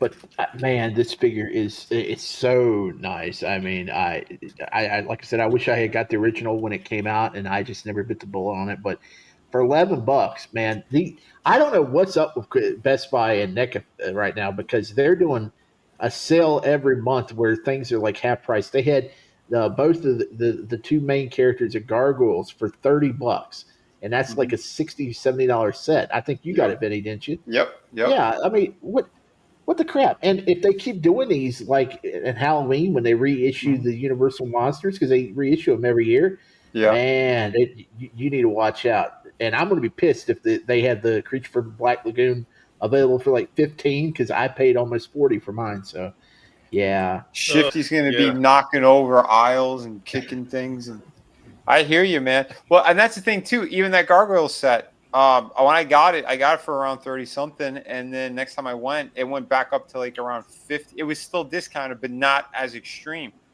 So yeah, it's interesting. I don't know what they're doing there. Man, if Target would do some stuff like this, because they still have like the dinosaur figures, and they still have like Alf figures and the Gremlin figures and stuff that I'd like to get, but I don't want to pay $35 for. Well, I think that's one of the things that we've always talked about before, and always DTF. This is why when I sell stuff, and I've always done it. I've done it before I've even met any of these fine gentlemen up here. I've always did what I call packaging everything for war, because I don't trust the postal services not one freaking bit. I've seen some of the packages they delivered to my own door, and I don't trust them. So I package these things so they can just about go through a nuclear holocaust and arrive in one piece. And Soul Assassin also, she has 2 bazookas and a rocket launcher. Yeah. Oh shit, it's great. Must be the factories in time. Yeah, and that's another thing right there. I mean, this proves once again where we always talk about how much they're overcharging for a lot of these things. So if they could sit there and sell these things for $11, you know they're not losing money on these things. That's just telling you how much NECA is overcharging for these damn things. For sure. Oh, yeah. Yeah, I almost bid on the Hunchback of Notre Dame Leonardo figure for $13 they had on sale there today. Oh, wow. Yeah, it's wild, man. There's a few of them I looked at too, but I'm like, do I need this? I'm like, no. And in fact, with some of the stuff that's coming up, I'm like, I'll just save my money for the shit that I really, really want. Yeah, I should point out this was FedEx that I got it through. It was FedEx that messed it up. But I mean, Best Buy should have known better. And They FedEx should is the have put it in most a box. expensive out of all the mailing services too. Yep. Yeah, yeah. They used to be fast. Now they're super expensive, slow, and they destroy your packages. Did you ever It's see the something one about- video where the guy threw a big giant flat screen TV over somebody's gate? Yes, I remember No. that. Wow.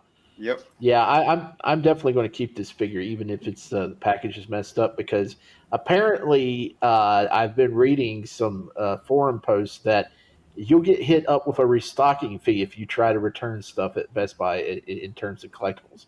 In some cases, they'll try to hit you up, which is ridiculous. So I have a story with the Dinobots. It was the same thing. I'd gotten from Best Buy, and it was the last time I ever ordered something through Best Buy to be delivered. So they sent it in a box, but they sent it in a box that was too small. So they had to pretty much jam the Dinobot box into this cardboard box that they mailed it in. And it was all smashed to hell up. I mean, luckily the figure didn't get broke. It didn't get hit at all, but like the whole side of the box, the inner box for the Dinobot was crushed.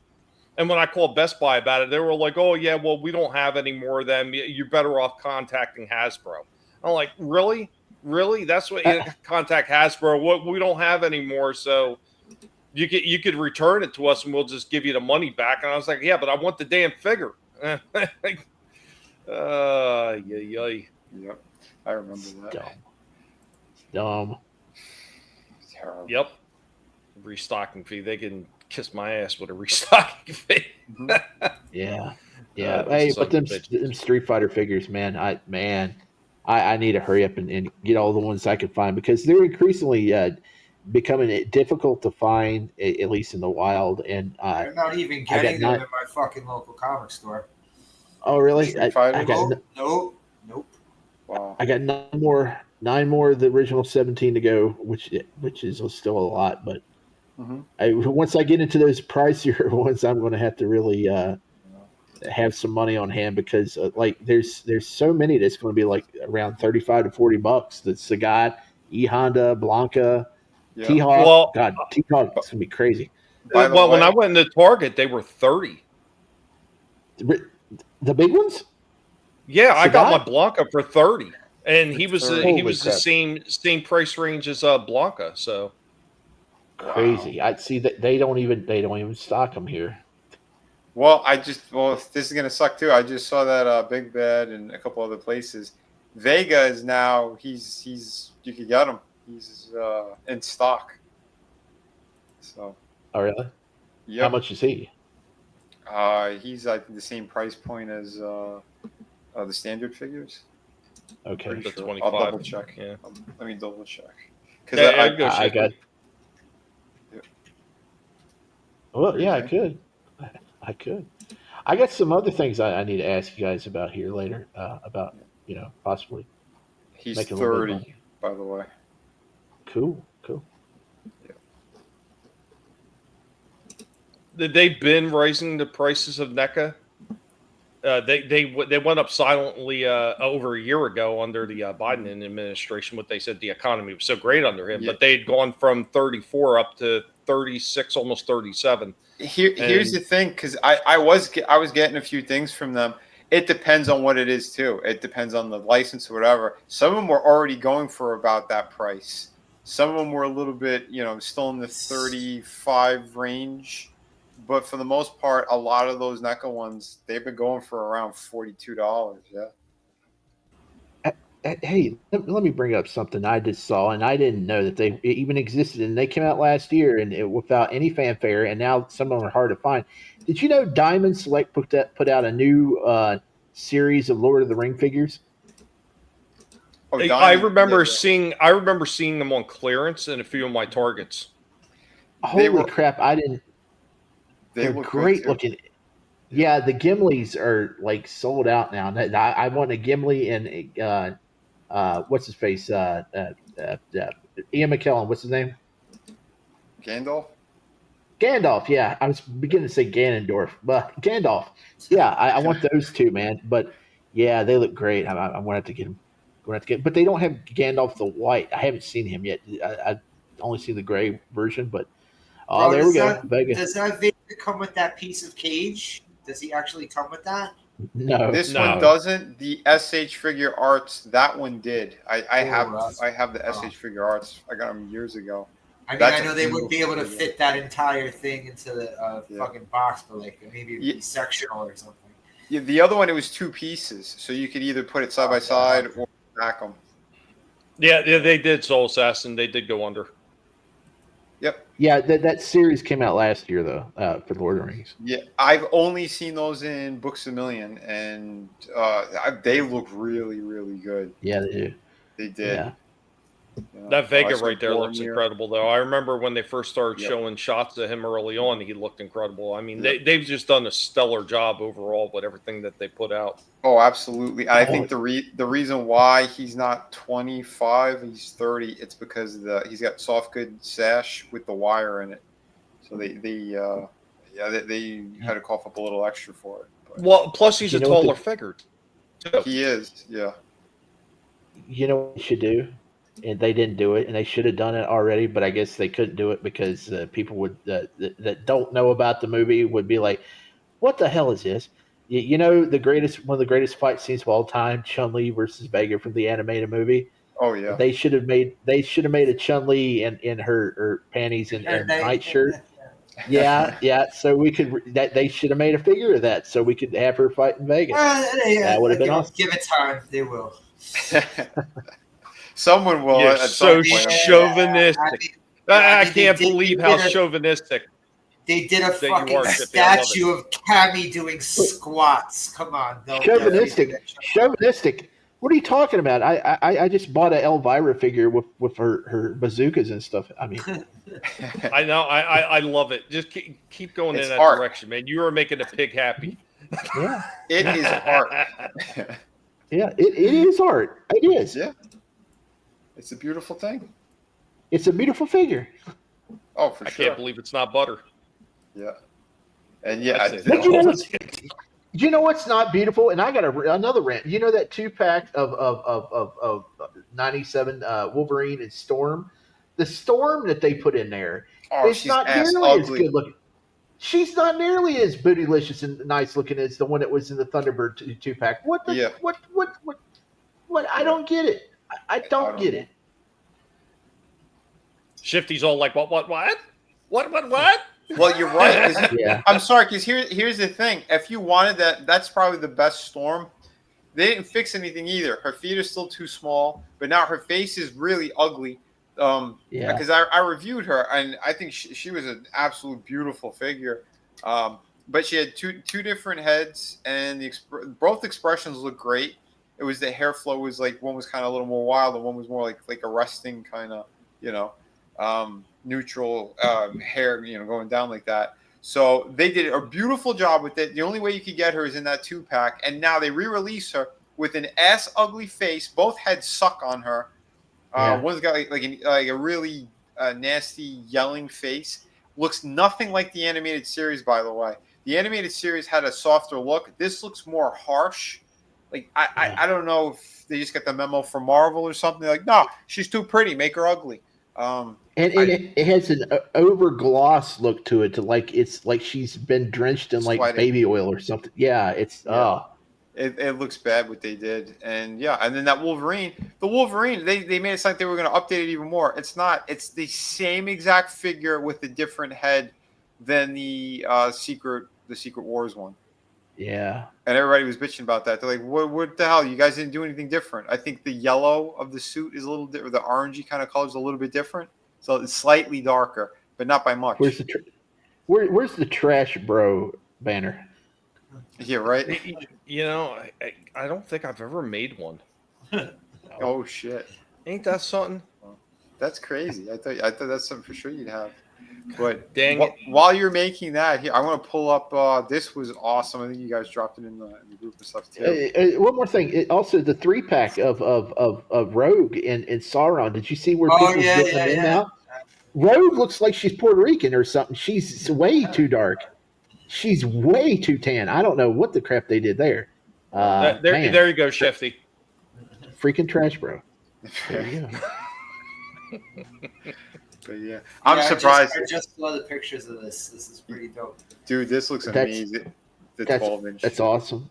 Yeah. But I would not. It's cloth, right? It's cloth. Yeah. Is that the one I shared earlier? Yeah. Yep. Yeah. Okay. I would not. I would not have him posed with the camera on my shelf, because then somebody would say, "What's he taking a picture of?" And then you would have to explain it, and then they would look at you like, "Oh, okay." Well, you could just tell them you don't want to know. Yeah. No, all you gotta do is put the book beside it. No one will even open it up because most people don't even read anymore. It's ridiculous, but yeah, this piece is incredible. They did a really great job. Yeah, it does look amazing. It was one of the reasons why I stumbled across like 3 or 4 different things today that I had to share to the group, and I was like, wow, just some really cool looking shit that they're putting out there. And this is what I was talking about at the top of the show, like all the amazing shit that's all coming out all at once, as you said, Vinnie. Oh yeah. Did Brian Boland do this himself? Because it looks exactly like his shit. He should get a cut of this. I have no idea if he is or he ain't. I know he made a fortune when he did Killing Joke. That's why he didn't really do anything else afterwards, just covers mostly. Yeah, I really never saw him do like full issues since that. Like, well, I think he did a Judge Dredd mostly. Yeah. Seen that. Yeah, or capture the comic image to perfection. Yeah, absolutely. Yep. Yeah, he did. Yeah, I really hate the recolored version of the the Killing Joke. They totally changed the look of that comic when they recolored it. Yeah, I flipped through it in a store. Yeah. I agree. I don't. It didn't look right. I know there was added pages, like there was a little bit with the penguin or something in the end. Like they added like a little short story kind of thing. Like, I think they got rid of all the quote unquote bisexual lighting, and then they just made it like grays and blacks and just normal shades of color. It changed the whole feel of the comic. I don't know what they were thinking. Yeah, I have no idea. Like I did a review on the Jim Lee X-Men, the trade paperback, where they try to modernize the coloring. And don't get me wrong, a lot of it looked way better, incredible. And then some pages, it's like, no, I like the original better. So but with the Killing Joke, thumbing through it, I didn't like any of it, what they did. The modern coloring did not work, or whatever they were trying to do. It wasn't even modern coloring. It's just they did a different color palette. Yeah. It was weird. Yeah. Oh, the always DTF. He has a lot of detail in the face, so many little wrinkles. Yeah, I mean, they definitely went over the top with the detailing on this one. Yeah, they did. The dish shot in particular, man, that looks ripped right out of the comic. Beautiful stuff. But yeah, that movie, they butchered, they destroyed it. Oh, yeah. I never saw it, and after I heard about what happens in it, I don't want to see it. Yeah. Yep. It's creepy. Just that one thing makes me not want to see it. Yep. Yeah, don't mess with success. They can't help themselves half the time. Yeah, because they're retarded. Have you seen the yellow Batman? Is it one of the fucking multicolored Tord ones? Yeah. I probably did see. I saw the white one, the fucking pink one, fucking why red one. Collecting those. I don't know, but the yellow one looks kind of sweet. I don't know. I saw it the other day and I was like, wow, that's different. I'm not buying it, but it does. That's the coward weird. Batman. What do you turn yellow? Man, I don't get it. Yeah, I don't know. Well, so I have for a custom job. I was going to say I have another review here. So we're switching gears slightly from the superhero stuff and getting back more into my wheelhouse of stuff. I do know that they're planning on re-releasing him. I don't know if they've done it yet, but this is one that I've actually had sitting in the back for a while now. So finally getting around to digging through all these older figures and getting the reviews up. And of course, Helmet helped me out with this one, man. Got to say, after I got done with this review, there was a few small takeaways on it, but overall, man, I love the way this one looks. I can't wait to hear what you guys' opinion on this one. So here we go.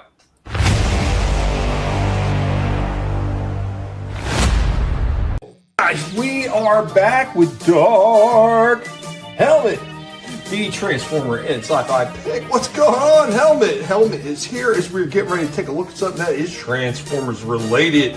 So, from Studio Series 86 Transformers, the movie, one that's been sitting in the back for a while. Here we go. We're finally getting them out. We got Jazz. Jazz holds a special place in my heart among all the Transformers because when I was younger, my aunt, who sadly passed on many years ago, this was the first larger size Autobot that I received, because up to that point it was all the mini cars. But here we go with Jazz. Helmet, are you ready to talk about this one, Helmet? Oh, here we go. And here we go with Jazz right out of the package in a stationary pose. Looking very much like he did not only in the Sunbound cartoons, but of course that 1986 movie. Not bad looking, not a ton of hollow spots, so let's go ahead and get him some poses. Wish me luck!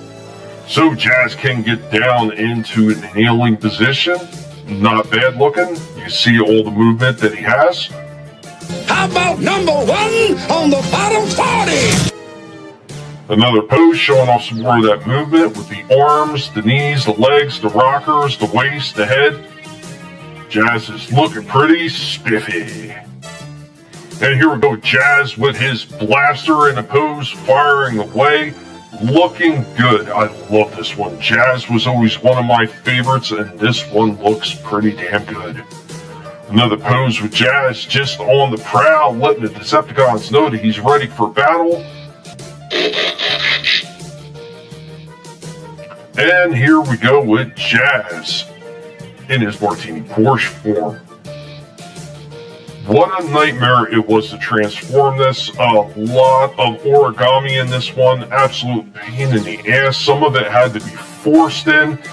Can also port the gun onto his roof, creating an attack vehicle. Talk to me, Earth. We got a situation out here. And here we go with our final pose with Jazz and our final thoughts and rundown on this Jazz from the Studio Series 86 line. Some of the things just don't pour in quite as well as you would hope, but there is a ton of articulation in this one, and he does look like Jazz. I wish he would have came with his flamethrower gun for his shoulder and a port for that, but unfortunately, he didn't. Overall, this one does look good. It looks like Jazz, it feels like Jazz, and we're going to get this one an 8.5 out of 10. Okay, folks, it's showtime! The Transformers, more than meets the eye. The Transformers. Now, is this the same exact mold as the Earthrise one? I think they might have reused it, but I'm not 100% sure. Because I don't think I picked that one up. Because I have the Earthrise one, and I absolutely love it. That figure is fantastic, and he was pretty easy to transform too. I didn't have any major issues with him. Well, there was a little bit of origami in this one, and that was the only reason why the score came down a little bit. That, and I wish they would have gave him his big giant flame. It was like a big flamethrower shoulder cannon that he had. They didn't include it, but then again, I don't really remember seeing him with it a lot, even in the Sunbound cartoons. So I mean, it kind of makes sense that they're going for the 86 movie look. He didn't carry it in the 86 movie, so. But I mean, if it wasn't for some of the origami and almost like some of the parts having to be forced, putting him in the car form, he would have definitely scored at least like a 9.5. Like, you know, all the poses I got him in, I had so much fun putting him in the poses, and every pose that I put him in, he looked absolutely fantastic. So, I mean, this is another one. They're doing a release from what I understand. So, I mean, if you haven't picked this one up, I would definitely recommend getting this one because he absolutely looks fantastic. Yeah, great looking figure. Really good, man. He looked cool. Yeah, like that character is fucking awesome too. Yeah, he was. Freaking Scatman Crothers doing the voice for him, man. Oh, yeah. just incredible. And the guy that did the 40th anniversary for Transformers, and they did the read-alongs, the guy they had doing that, man, that guy sounded good, man. He sounded almost like Scatman. It was freaking phenomenal. Nice. Thanks, RR. Thanks, RR. That one was real easy because I like jazz so much. So it was like I already had poses in my head of what I wanted to do with them. So I mean, it was like it was just there, like everything about that one, and like I said, all the movement in them. I was able to pull off every pose that I had envisioned in my head. If I would have had more time, I would have put them in more poses. But it's like always, I'm trying to get it into a certain time frame for the show. Because I'm always thinking about how much I want to do for the show, and then of course the full long video. But there's a lot of extras I already put in the regular videos anyway, and I don't want to spend 5 hours uploading a single video to YouTube. I hear you. But so I have one other thing that I could show off, and if anybody else has anything after that, I got a couple of shorts. Okay. All right, so we're going to get into the toy break, and I got stuff to show too. Sweet. All right, cool. So whoever wants to go first, a knife fight in the back. Yeah, that's right. We've gotten to the portion of the show, ladies and gentlemen, where Collectable Past is going to be right back after this show off, and there will be a knife fight in the green room, and whoever won that fight is going to be the next one showing things off. Thank you all for joining us so far. Remember, go ahead and share links out there. We ain't done quite just yet, and we want to say a big giant F you to YouTube for always suppressing everybody. You no good sons of a...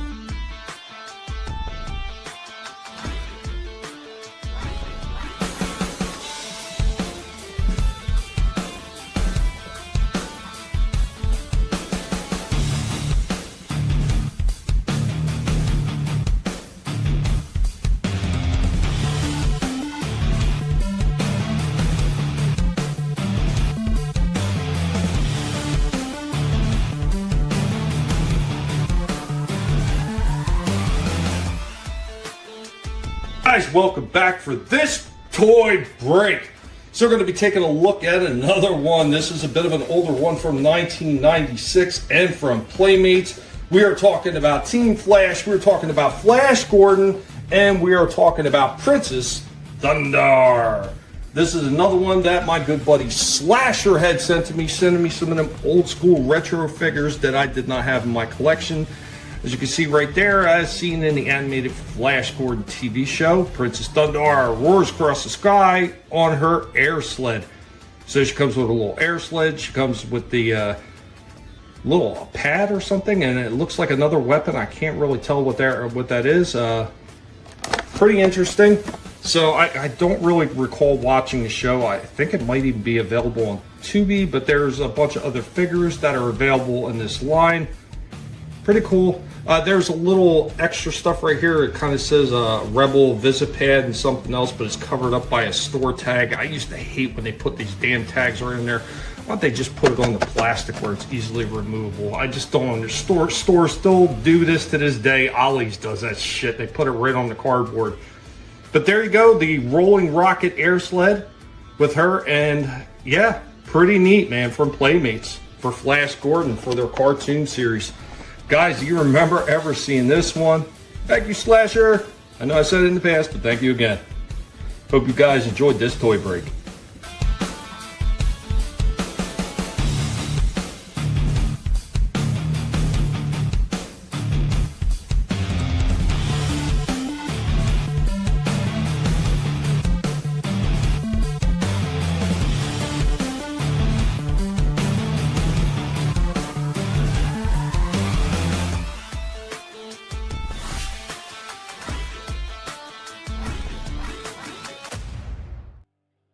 Yeah, just like that Conan figure I sent you, and it says it on the package from the TV show. I had no idea about that Flash Gordon TV show. What does it say on the box? Like 92 or something like that? 90 I thought 96? Okay. 96, I thought, yeah. Yep. Never heard of that cartoon. Never heard of it. I heard of Defenders of the Earth or whatever it was. They had Flash Gordon and the Phantom. Yeah, that was like that was cool. I definitely remember. Yeah, that was a cool show. That was, watching TV right before school fucking days. Yeah. They had some cool figures for that the show old too. Saturday morning cartoons. No, pretty interesting. You know, even back then they were doing some pretty cool stuff like Playmates and all those companies. I mean, they were putting out some pretty cool shit that looked pretty good. Like I thought the face on that one looked pretty good because you know how like a lot of those older figures when they did female characters, it might have looked almost like what's Vinny's favorite phrase? The melty look. Yeah, it didn't have the melty face look. So yeah, there's some scary ass. Yeah, there were. Either that or they look like blockheads. All right, I won the knife fight. Slasher won the knife fight. Yes, my name is Slasher. So. Yeah, this is true. I gotta get some gauze. I mean, right in the rib. But yeah, so bleed down over here. I got a couple of pickups the past 2 weeks, just a couple figures. So from the old Counter Swamp Thing line is Anton Arcane. Nice. I don't have the because all the bad guys from the Swamp Thing line, they came with these monster heads that you put on them, you know, to almost like fucking mascot masks, really stupid looking. Oh yeah. But you know, I still like these Swamp Thing figures, so I was like, oh, $5, sure, why not? Cool. But I wish he had the fucking pieces for him though. I do want the stupid monster head for this guy, just for the hell of it, just for that. All right. I wish I could leave this up for your name plate. So I showed this one a couple months ago. This the one that's based off of Julie Strain. Yep. Right? So yeah, I had the red one. So like I was saying before, but she's got a new hat. Yeah. All right. See the difference here with this new one I got. Well, other than the bubble's a lot cleaner on this one than this one. But this one, she's got the body paint, like the tats and shit. Oh, yep, and the green. And a different goblin dude. Like this one comes with this goblin dude. This one comes with this goblin dude. And different weapons and shit. I figured, might as well get another one, right? Since it's a beautiful figure. Yeah, I had the red one and I think the blue one. The bubble on this looks kind of shitty, so I got a better looking bubble on that one. Sweet. Julie Strain. Yeah. This one. The sculpt is amazing on that too. The likeness is incredible. She's also got different face paint on this one. The pattern on her face paint's different. Yeah. But yeah, these are fucking awesome figures. Sometimes Julie Strain was the only reason to order Showtime. Oh yeah, we need sometimes. Savage Beach. Those types of movies, I love those movies. But all right, this is quite possibly the funniest action figure that I now own, and lucky for me, he comes without hepatitis. Abdul the Butcher.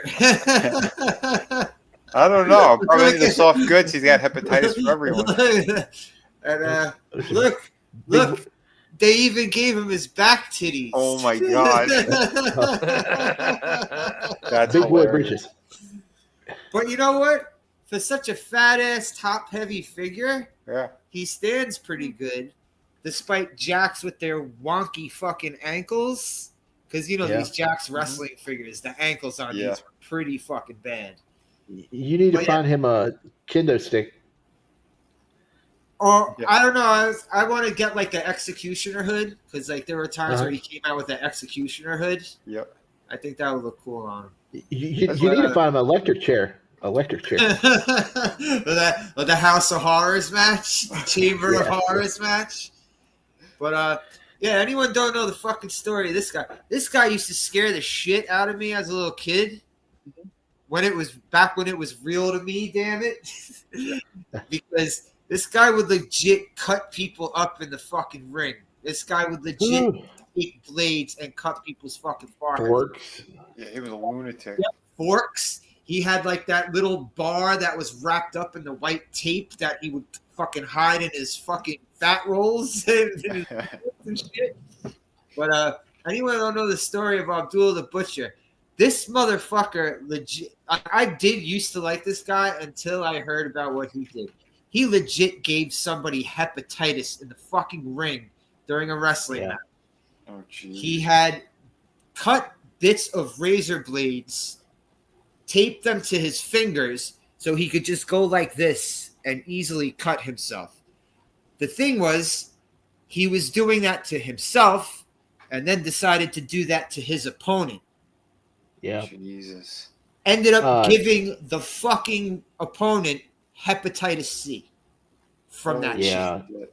Canadian wrestler. I forgot his name. Hannibal. Yeah. He's a douchebag too. That guy. That guy's a fucking moron. Yeah. Randy Orton's dad. But he didn't deserve that. He's a moron, but he didn't deserve that. Yeah. Yeah.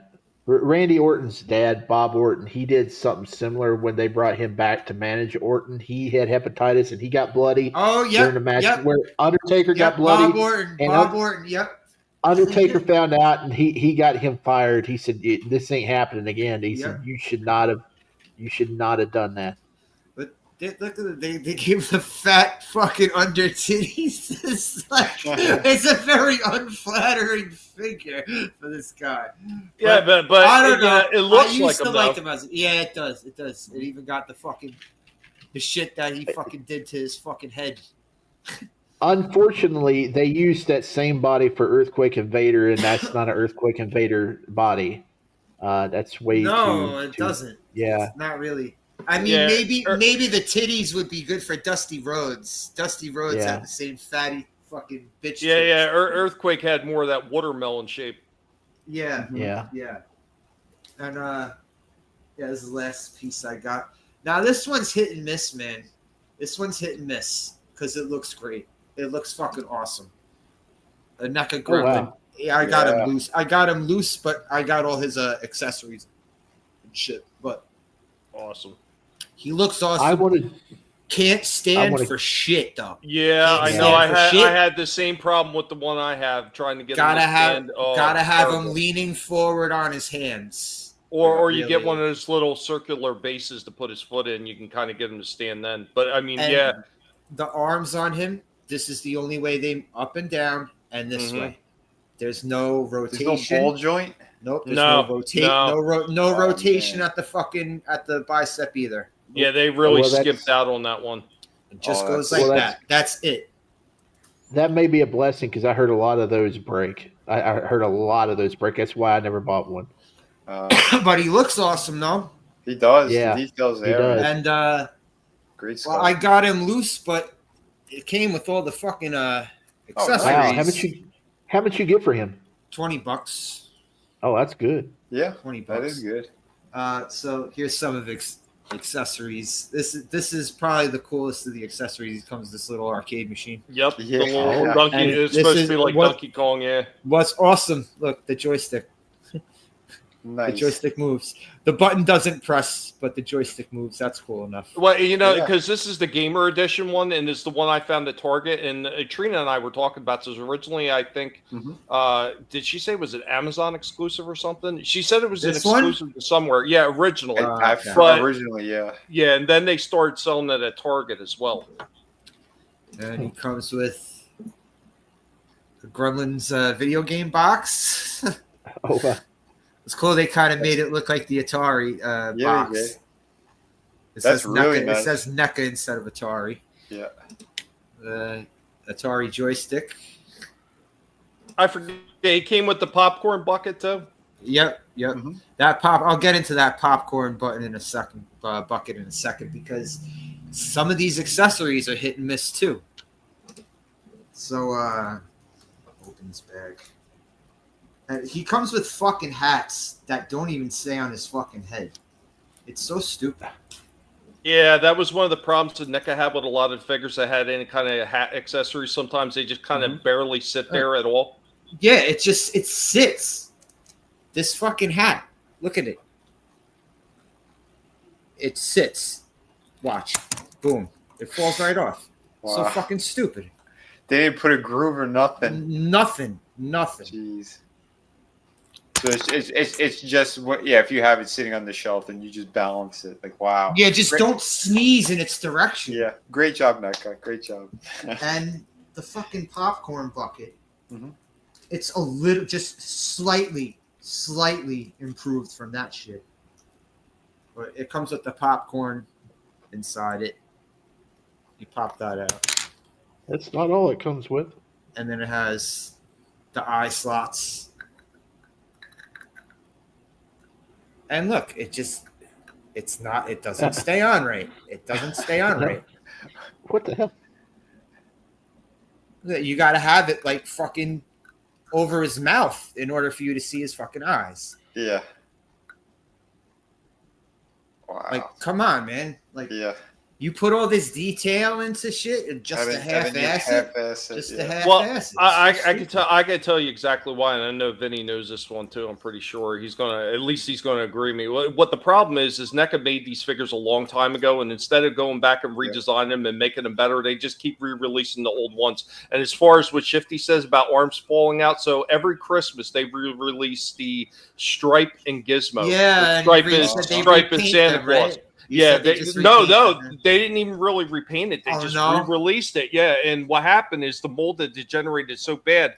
When I gotten it and I tried to review it, Stripe's arm popped right out of the socket, and I looked. It's all chewed up on the inside from the reuse of the mold over and over again. There was no way to get the arm back in the socket, so I had to take that shit right back to the store, and I had to wait until I found another re-release the next Christmas to pick another one up. But I don't even want to open the damn thing up at this point because I'm pretty sure it's going to fall apart like the other one did. Yeah. All right, the shades stay on him. The shades stay on him, okay. Well, that's good at least. I mean, it did come with a lot of accessories. That was the one thing I liked about that one. All the accessory came, but you can't use half of them. Yeah, I know. He's got two different hands, but. Would his the arms on this thing suck? Yeah, well, the way that it is, would it be able to even hold the popcorn bucket on his head? You can, but you gotta. It's really difficult because I did it with. You mean by placing the hands on the bucket? Yeah, right. You got to place them kind of around it and partially under it to get them to hold it. It's a pain in the ass.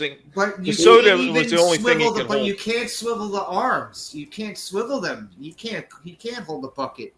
He can't hold it. That sucks. I got mine to hold it. I don't know if maybe there was an extra joint in mine or something, but I was able to get him to hold it. Look, that's as far up. Yeah. Wow. His arms don't swivel. Fucking lame. Were all NECA figures are all NECA figures like this inarticulate in the not all of them, but a lot of the older reuse ones don't. Why have the wrist rotate but not the fucking bicep? That's so stupid. Yeah, or at least by the elbow. If you're gonna hinge it, then you put something. You put a joint there where it could swivel. He's cool. He's cool to just fucking keep on your shelf. And good luck with the accessories if you want to try to put those on. Oh man. What you could do for the hats or the buckets, you could find something that's small enough that it's kind of unnoticeable. Wrap around the ears and go behind the head, and then behind the head, that's like a pipe cleaner, and have it going up the back of the head to where it would, the hat would sit on the pipe cleaner. Or fishing line. You could do that. Yeah. Also, Gremlins 3, supposedly they've written the script and they turned it into Steven Spielberg, and he has to approve it. Supposedly, it may be set on an airplane. Oh Jesus! Oh man, if it is, they gotta get William Shatner to be. That's no good. That's no good. If they're doing part 3 and it's going up in the air, it's got to go into space. Maybe they will. They can't do a scene without having William Shatner looking out the window and seeing one of the windows. They can't do it. They got to go into the time zones because they're flying and they're crossing time zones. So. Or John Lithgow. I mean, he also had it, right? I actually think Lithgow was better than Shatner. Lithgow killed it in that movie. He did. Oh, I don't want to say kill anything in that movie because what happened. I'm sorry. Uh-oh. Airplanes in space. I will say that about them. As far as the likenesses, NECA usually nails the likeness, but when it comes down to the finer detail, like another thing they love to do is they like to make one leg longer than the other, and that's another reason why a lot of their figures won't stand right. Yep. think one of their sculptors, their main sculptors, maybe he's gimpy like that. He's all sideways and shit trying to make these things. That looks good to me. Yeah, the maker. I said this a while back. I think it would be hilarious if the maker, like the guy who green lights all of them in real life, is one leg is longer than the other, and he looks at the figures. I see nothing wrong with this at all. Yeah. You ever visit the NECA places where they're actually doing all the design work? You hear something clunk, clunk, clunk, clunk, clunk, clunk. Is that the designer? Is that the designer of the sculpts? Who's that hobbling over? Right? Surprise, motherfucker! Oh, never mind. There's like goats in the book. I wish NECA would like expand their horizons beyond like horror and stuff like that. There's like regular TV shows I want characters from that I think they could do a good job on, like I said, Miami Vice. But now I'm going through the Sopranos again. I want a Tony Soprano, and I don't know if his family's not letting out the likenesses or anything, but they got to be, because they made pop vinyls of him. So I mean, well, there was a company that did it. There was the 12-inch one that was released. I don't know. Yeah, but that was super expensive. Yeah, super expensive. Yeah, but yeah, for something like 7-inch scale. But I don't know if there's a market for it anymore. I mean, that one's tough, when they do stuff like that. Well, real quick, they do need to stop using cocaine chaos, absolutely. But Shifty, you're technically wrong. They do stuff beyond horror and stuff like that. They do TV shows and stuff like that. Did you never see the Alf one that I showed off a long time ago? Yeah, Alf and stuff. But that's, I mean, they need to go beyond like the nerdy. Nothing wrong with nerdy stuff, but they need to venture into like classic television or something like. Well, and they do dip their toes in. Yeah, well, they are, but they did Karate Kid. They did a bunch of different things. Yeah. The problem is they didn't. They didn't, I guess, they didn't find enough success in doing them, and I think that's why they kind of like backed off of it. Mm-hmm. Well, I think that most of the problem is they may expand the line too much instead of just focusing on, like, if you do an A-team line, you don't need to maybe do the whole A-team. Just maybe put a Mr. T out here, or put Bo and Duke out here, or the Tubbs and Crockett here. Just the main characters. But here's also the problem: why times that they won't do it is because it depends with the families and stuff too. Because if there are actors who passed away, or ones who don't want their likeness being used, because look at, or they're just asking for way too much. Jack Nicholson is a great example. This is why there's only like 1 or 2 companies that have ever released a proper licensed Jack Nicholson Joker, because he's got a massive cut that comes to him. And they don't want to pay that money. McFarlane, there's no way in hell McFarlane was going near it. That's why we never seen him do it. We just saw that with Robert De Niro. That's why that set was $250. Now it's down to $200, and hopefully it'll get down to $100 here by in a few months. I may pick it up, but because De Niro is just. I wouldn't give 50 cents for a De Niro figure unless I was going to shoot it with a BB gun. Yeah, I don't want it for the Niro figure. I'd like to have the Joaquin Joker, set. And I really the play set, because you can customize that. Yeah. Oh, I saw people they grabbed the Cold Slither G.I. Joe Classified the Dreadnoughts in the van. They put them on the stage. It looked great. It was pretty I remember sharing the Joaquin Phoenix one. I mean, it looks great. Don't get me wrong; it does look good. But I never liked that movie enough to even want to get figures of it. Mm-hmm. Right here. I enjoyed the first one. There was no way in hell I'd even watch the second one. But again, it's just the first movie it's still a depressing movie overall. I don't know. You got to be like in a certain kind of mood. I still liked it. Like I don't really have any major issues with it, but. Other than the time period, and they didn't connect to anything. But anyway, I'll show some of the. Did a couple of toy hunts. Everyone is showing off this massive display in Walmarts across the United States. I went to 3 of the ones in my area. None of them have it. This is the closest. That one's in Michigan. The one that we keep saying is in Michigan. So I've seen them in a couple other places too. So they are popping up. And I talked to one of the employees over here. He told me not all of them are doing it, But he goes, if there are the larger Walmarts, they usually there's a bigger chance of them putting out those displays. But be well, Gap. Big Hasbro display. Later. There are none. This is all I'm seeing that's out right now. Man, as soon as I see Thing, I'm gonna get him. Oh, he was there. I was looking for the regular, well, not the regular, the Flame On Johnny Storm. I would get that one just because I like that. You know, the body looks a lot better than the previous versions. But I will say one thing: that Vanessa Kirby likeness was really good. That figure did look nice. Man, as soon as how much was Kilnaka? Which one was Kilnakin? The Wookiee Jedi. The Wookiee, either 20 or 15. Hold on. Yeah, they need to drop him some more. And I'll buy him. It was right above it. I ain't paying 20. He's 20. There was a couple of them. Yeah, there was another one that was 15 that sold out, but I don't know which figure it was. I just took like a quick look. And these will not sell for shit. Nobody wants a tiny Optimus Prime. Oh God, I've seen people arguing on Twitter, like these so-called Transformers fans. I'm sorry, like you get these people that are standing for that Optimus Prime. I've seen that thing in person. It looks like garbage, and these people are talking about how great that figure is. I'm like, what's you probably great like about the it? Earthspark shit too, right? And you probably like that Transformers 1 shit. Like, I don't get how these people look at something like that, $25, and say that's quality. I'm sorry.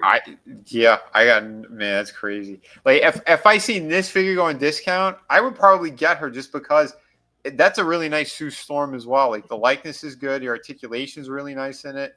But I ain't paying no full price for something like this, and I don't want to support this shit right now either. If it's on a discount store like an Ollie's or something, yeah, I'd probably get it. But the Human Torch, if I see him, I will probably get him because I really like the flame effect one. Like, they only had the crappy. I don't want that version for anything, but the flame on one look really good. I seen a few photos of them. Plus, with some of the fire bases and things that I have from other figures, like, oh yeah, I could really do a cool setup for him. Yep. But, you know, it is what it is. But yeah, he looked decent. I don't like the legs, but yeah, and he's smaller than the other Marvel Legends version. Is it just me, or does he look very squat? He does. Something's a little off for me on him, and everything's rounded off too on the character. He's not like, it's not as angular as I think he should be, like the body. He seems a little more smooth all over. The likeness is pretty good on it, but again, he's way smaller than he should be. He should be at least, I'd say maybe 10 to 50% bigger than what he is. But anyway, those are arguments and stuff I used to have when I worked at McFarlane. There were certain things that we had to do that. We had to go back to China after we got samples and be like, no, this needs to be 5 to 10% larger. Like, you guys screwed up over here. You know, and it's crazy, some of the stuff. If you really want to do proper QC, the quality control on these things, yeah, you got to look at what the hell you got and the reference material that's there. But, you know, sorry, I'm getting a little technical on that crap. That's fine. There were a couple other cool things. Oh, I did. I posted this one up. Shifty showed it last time. But yeah, it's the first time I actually saw them in stores. In person, and I would have, but you know, right now the budget's kind of tight. I'm waiting for certain figures to come out. Tommy knows we're looking to finish. Want to finish off that Devastator. I'm seeing these in stores. These look pretty good. Yeah, they look great. Yeah, Chitara looked really good. I may end up getting them tomorrow. I don't know. Yeah. I was tempted with her, but they think $20 and it's the smaller kind of scale. Like, she'd probably fit pretty well with like a Marvel Legends. I think she's about the same height as them. But she will not fit.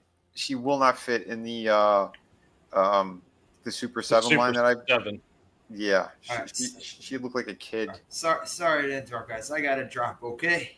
Yeah, man. Okay. Thanks no problem. for letting me chill. All right, man. Have a good one. Yeah, I'm gonna be doing a game tomorrow. Okay. If anyone wants to chill out, and I think I'm gonna do the movie Saturday if you guys want to hang out. Species 2. Okay. So, Cool, man. Yeah. Just give us the heads up. Yeah. Awesome, All right. man. Later, Have a good night, everybody. brother. Later, Slasher. Later, man. But I need like to I look said, those up. I've never seen what they look like in Thundercat form, and I wish they would have had like at least a picture on the back of the box. Yeah. Because that's the He-Man mode. I want to see what they look like in Thundercat mode. Yeah, her Thundercat mode looks really good. I've seen a review. It does look really, really good.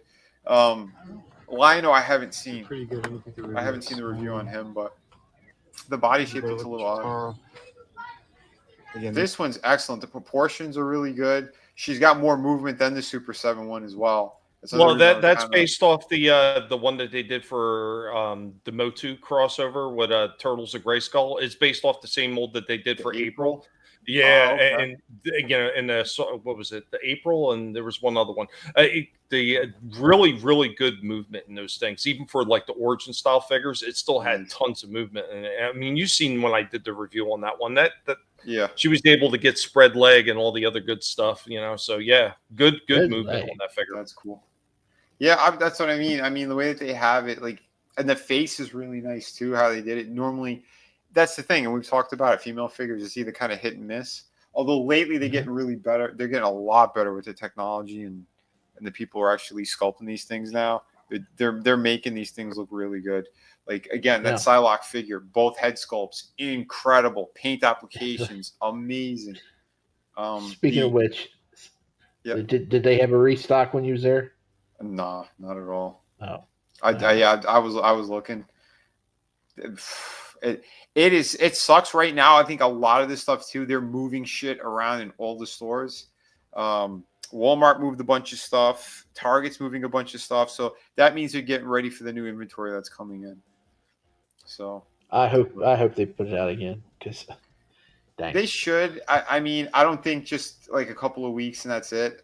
It's still going to be. You got to give it a little time. That means it'll be like another batch that are going to be. Well, the funny thing with a lot of these releases, like this one was actually released months ago, and it's kind of funny that it's only just starting to hit some of the stores now. I mean, yeah, that's because they're already gearing up for the next wave. Mm-hmm. But again, they can't put these out until they move other product.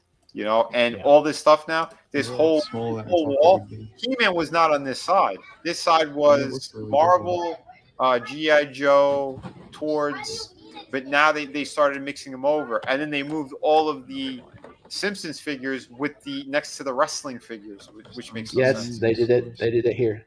Yeah, so they're doing a lot of different stuff. And I know about a week and a half ago, all of the wrestling figures were like gone. Maybe they had like 2 or 3 figures that were just laying there, not even up on the pegs. So yeah. What happened was they clearanced out the last series of Legends, and they moved those to the clearance section, and now they have a new wave of Legends that came out. Terry Funk, Great Muta, Billy Gunn, and somebody else.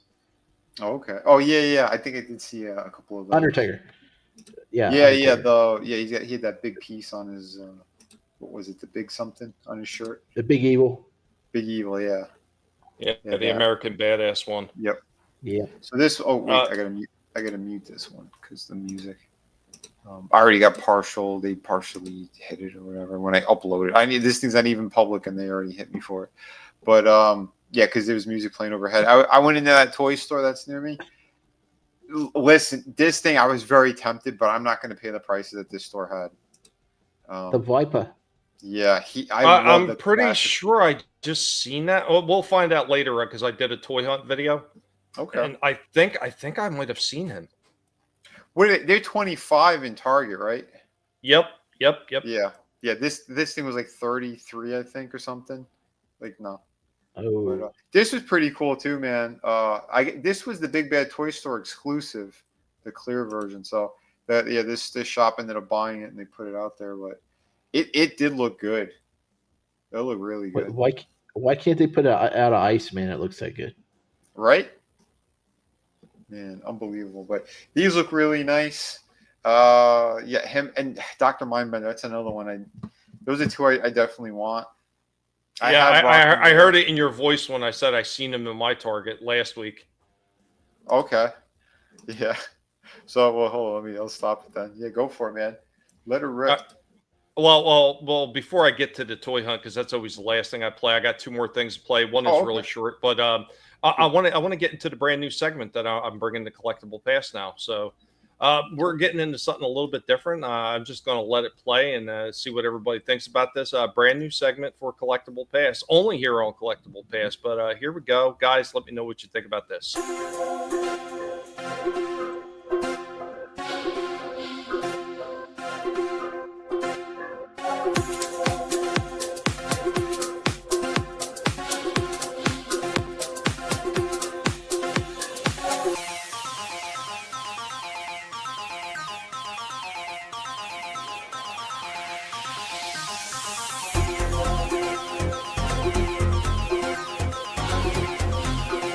We're getting to a brand new one, Collectible Past, the artwork of toys.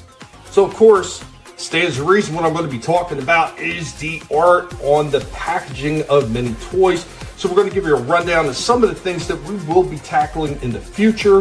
This one is just going to be a bit of a conglomeration of a bunch of different franchises just to start this first one off. So the first one we're going to talk about really quick, this one is super simple. We're talking about Star Trek: The Next Generation, and we're talking about the artwork that is on this NCC 1701D Enterprise. Now this is a die-cast metal replica of the Enterprise from Galoob, and as you can see right there, they have some of that artwork. Get the stupid hand out of the way, Tommy. They got some of the artwork of the Enterprise in the background on this one. This one is actually pretty simply designed, but some of the other ones that we're going to be getting into are a lot more detailed than this and cover a lot more of the packaging. And this is a huge selling feature with a lot of the toys all the way up into the early 2000s. Not to say we still don't see it now from a few companies, but it doesn't seem to be as prevalent on a lot of the toys as it was back then. The next one we're going to take a look at is we got this old Aliens figure right here from Kenner. And as you can see, it's got the artwork for the Alien Queen all over this thing. It's pretty sharp. I mean, it's not bad. I mean, some of the artwork that they did on the packaging for these things was pretty damn cool. A few were more simply designed, like we see with this RoboCop, the series of future law enforcement. It wasn't like super artwork, just pretty simple sketching, and the backs were pretty plain. The same thing with Terminator. They didn't put a whole lot into these ones. Toy Island, they were pretty simple, and the T-1000.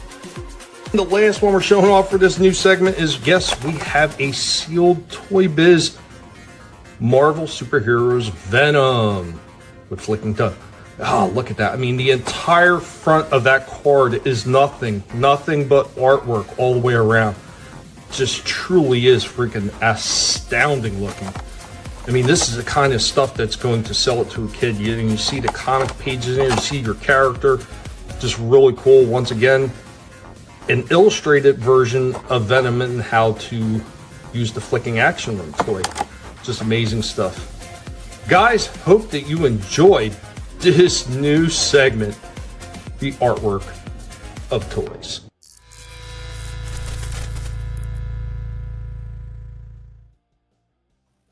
That was pretty cool. I had that Venom. I didn't even remember I had him, but I had him. Me too. I have both of them. I had the other one with that goop thing that shoots out of his chest and that other piece. But yeah, the artwork was really cool, man. The Star Trek one, the ship, that looked fantastic. Dude, I'm telling you, like, I don't know why I didn't think of this sooner, but I was just sitting there the one day and I was looking at some of the old ones. Thank you, DTF. Thank you, RR. Thanks, guys. I appreciate it. And I tried to put as much into it as I possibly can. Appreciate it. Yeah, there's tons of really amazing artwork that a lot of these companies done. And I think, putting a spotlight on them is definitely the way to go. And there's going to be ones, leading into the future where I'm going to just pretty much focus on one brand. And I'm going to talk about the artwork on it, like whether it's Transformers, Thundercats, or whatever. But I want to focus in on all the amazing artwork they did, because there's so many of those companies put just tremendous amount of time and everything to make the boxes like really pop. So when you see them, like, I mean, you think about Motu and all the artwork that they put all over them. I mean, that was one of the key selling features to a lot of these. And like I said, some of these companies, they seem really lackluster in some of the stuff that they do nowadays with a lot of the design work that they're doing on boxes. I mean, thank God Hasbro is starting to pick up some of the clues about how the shitty artwork they were doing before with that almost like cheesy, like manga anime type shit that they were doing that just looked like trash.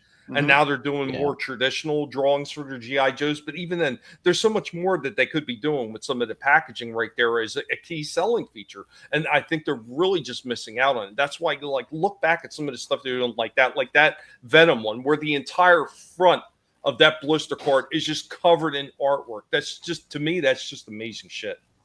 It really is a work of art at that point. Dude, I think. Oh, sorry. Go ahead. Oh, I was gonna say when I reviewed the Evil Lynn figure, the packaging artwork, holy shit, was that thing beautiful. I still have that box, so maybe I'll showcase it again. But yeah, dude, that's what I love about the Masters of the Universe. They're still stepping it up like that, but and it wraps all the way around. But yeah, go ahead, man. Yeah, I started collecting Farscape figures here a while back, and they got a little bit too pricey for me to get the whole collection. But they have a really it's not it does have some issues, but their packaging are really weirdly just great looking. They're kind of unique looking the way that they design their packaging for those figures. And then you look at the new figures nowadays, or something that like the Jada Street Fighter figures, where they look like the arcade machines. Those are really nice. And I think those are standout packaging today. And like I said, that's one of the reasons why I was so disappointed in my NECA figure getting messed up today. The Elvira figure, the NECA figures are works of art, and the boxes on them, and man, they're just great looking. The NECA stuff, I think,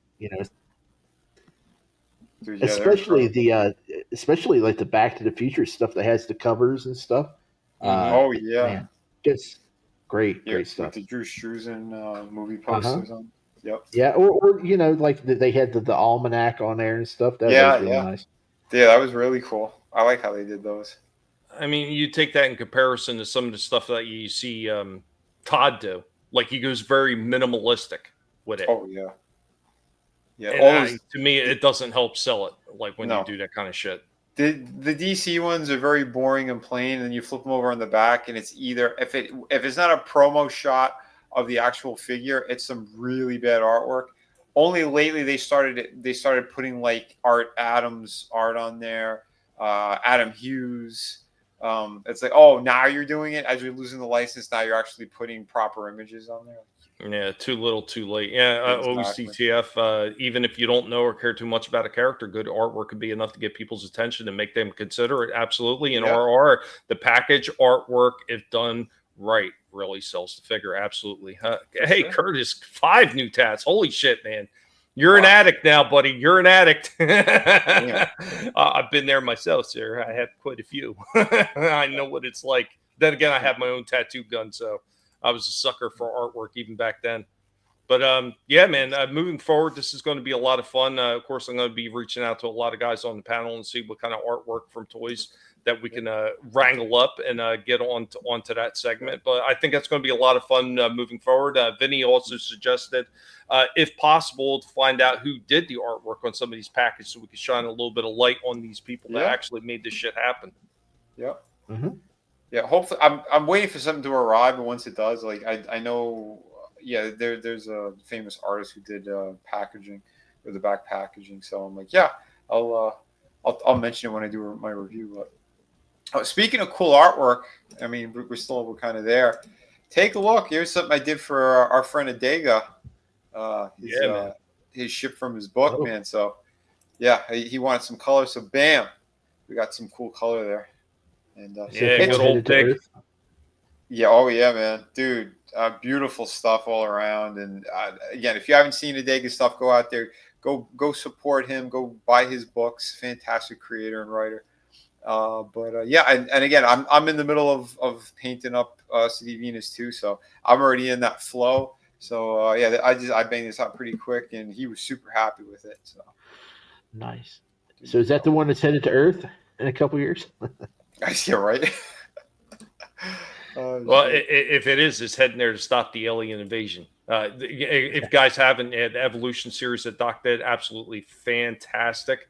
I just need the last two books, which are not even, they're not even out yet, but I've got every book that he's put out, and I've reread them multiple times to the point ad nauseum, but also to the point where I messed up on details on something when I was talking to somebody about it, and that was totally my bad considering how many times I read it. I felt like a real asshat messing up one small detail, but yeah, it is what it is. But yeah, incredible stories by Doc right there. I mean, just absolutely outstanding. Yeah. Absolutely worth the price that you pay for those books, man, and then some. You get more than your value out of his books. Same thing with Vinnie's books.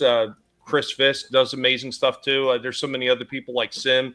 Brian Kriskow did some pretty amazing stuff with Six Gun Gorilla. There's a lot of really incredible creators out there creating artwork and creating really cool stories. But yeah, man, that piece for Doc, awesome, Vinny. Yeah. Oh, thanks, man. And yeah, here's my current page. I was painting up. Here's a teaser of it, not the whole thing, but here's a teaser.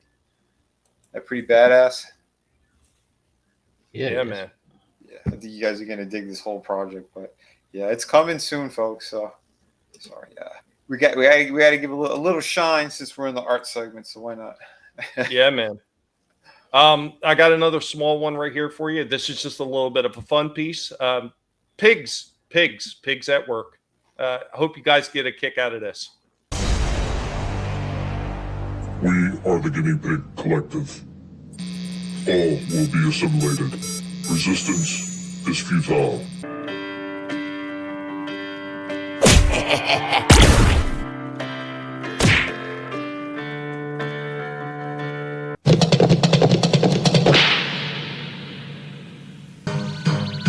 Great star.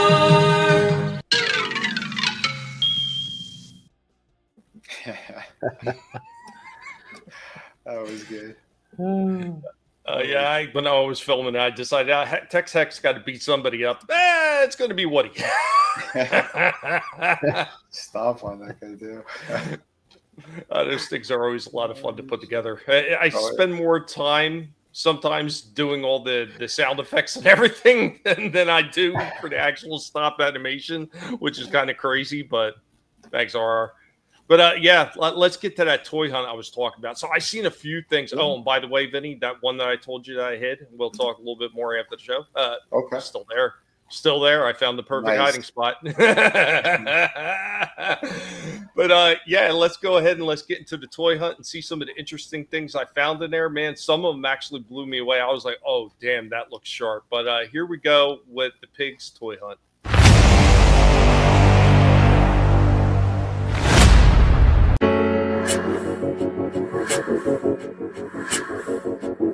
Up in Target, and there's not a whole lot of change as far as seeing any of those classic figures. They just still got a few of these things that just don't appear to be doing very well. Still got the toilet taxi, but look at this.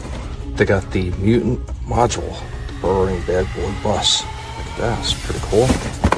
Something different, which I don't think I've ever seen here before. It's kind of cool. And then they also got the 1988 remastered six-pack. Pretty sharp. I'd love to get it, but yeah, can't do that right now. Cool that they have it. Check out the RC stuff much, but there you go. We got the Mario racing kart RCs. They even got the little mini ones. They also got this Ecto 1. Check that shit out. That's pretty cool. Oh shit. They got the DeLorean. Damn, that is sharp. I like that. These are about $30, man, from Jada. That's not too bad for an RC. Man, if I get the money, I'll come back and get these. That is cool as hell. Now looking at the Transformers, not a whole lot in here to speak of. At DevCon, a few of him. Other than that, they really don't have anything else. They do have Hook and Long Haul, and they got Grimlock. They got a few Hook and Long Hauls. Other than that, that's it. That is it, man. Bare bones, a whole lot of nothing.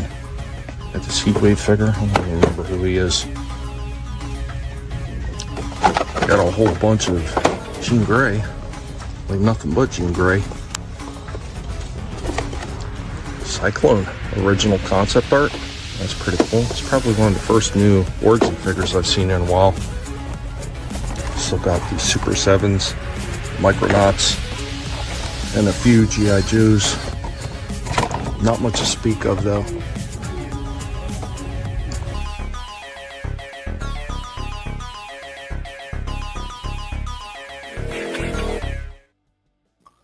One of the things that caught my eye right off the bat was a turtle was missing his head in the package. No, it was in his shell. Oh, what? I saw it too. It pops up? He panned back up, and I saw the eyes were sticking out of his shell. Okay, that's crazy. And that DeLorean, how much were those? They were $30. Those 30, wow. $30 are RCs, man. They look incredible though, man. Like the detailing and everything, they're so freaking clean looking. I want them. That looked really nice. I want all the RCs from those movies, all of them. Yeah. They gotta lower the price on those mini ones for the Mario stuff. I think they're still too expensive. Those ones, they gotta lower the price. I mean, I like that you could charge them on the actual base too, but yeah, it's yeah. So I thought I'd seen that same Cobra one. I guess not. It was Cobra Commander that was sitting in the back. They had a couple of them, so I thought it was that same one you were talking about. It wasn't. Yeah, the Viper. Yeah, that's a newer one. I did see the Viper before though. Maybe it was like a week or so ago I'd seen it. I know I'd seen it somewhere. Yeah. But all those Jean Greys just sitting there. I was like, wow, look at that. Like there was 2 pegs full of them. Yeah, holy shit. Yeah. When she goes out to $7, I think I'd like to get another one just so I could do a customization. Yep. That's exactly what I was thinking. Yeah, because the body mold on that one is excellent. The posability you could do, yeah, that's really nice. Not bad. Yeah, I really want those RCs though, and then like that Turtle 6-pack, and DTF, that's because it's the original Shredder. That's how the original Shredder looked from the classic design. But these ones got all kinds of articulation in them. And to me, I think they look fantastic. The only thing I would say might be a slight miss is that Splinter's cloak is just molded plastic instead of the soft goods that the original one had.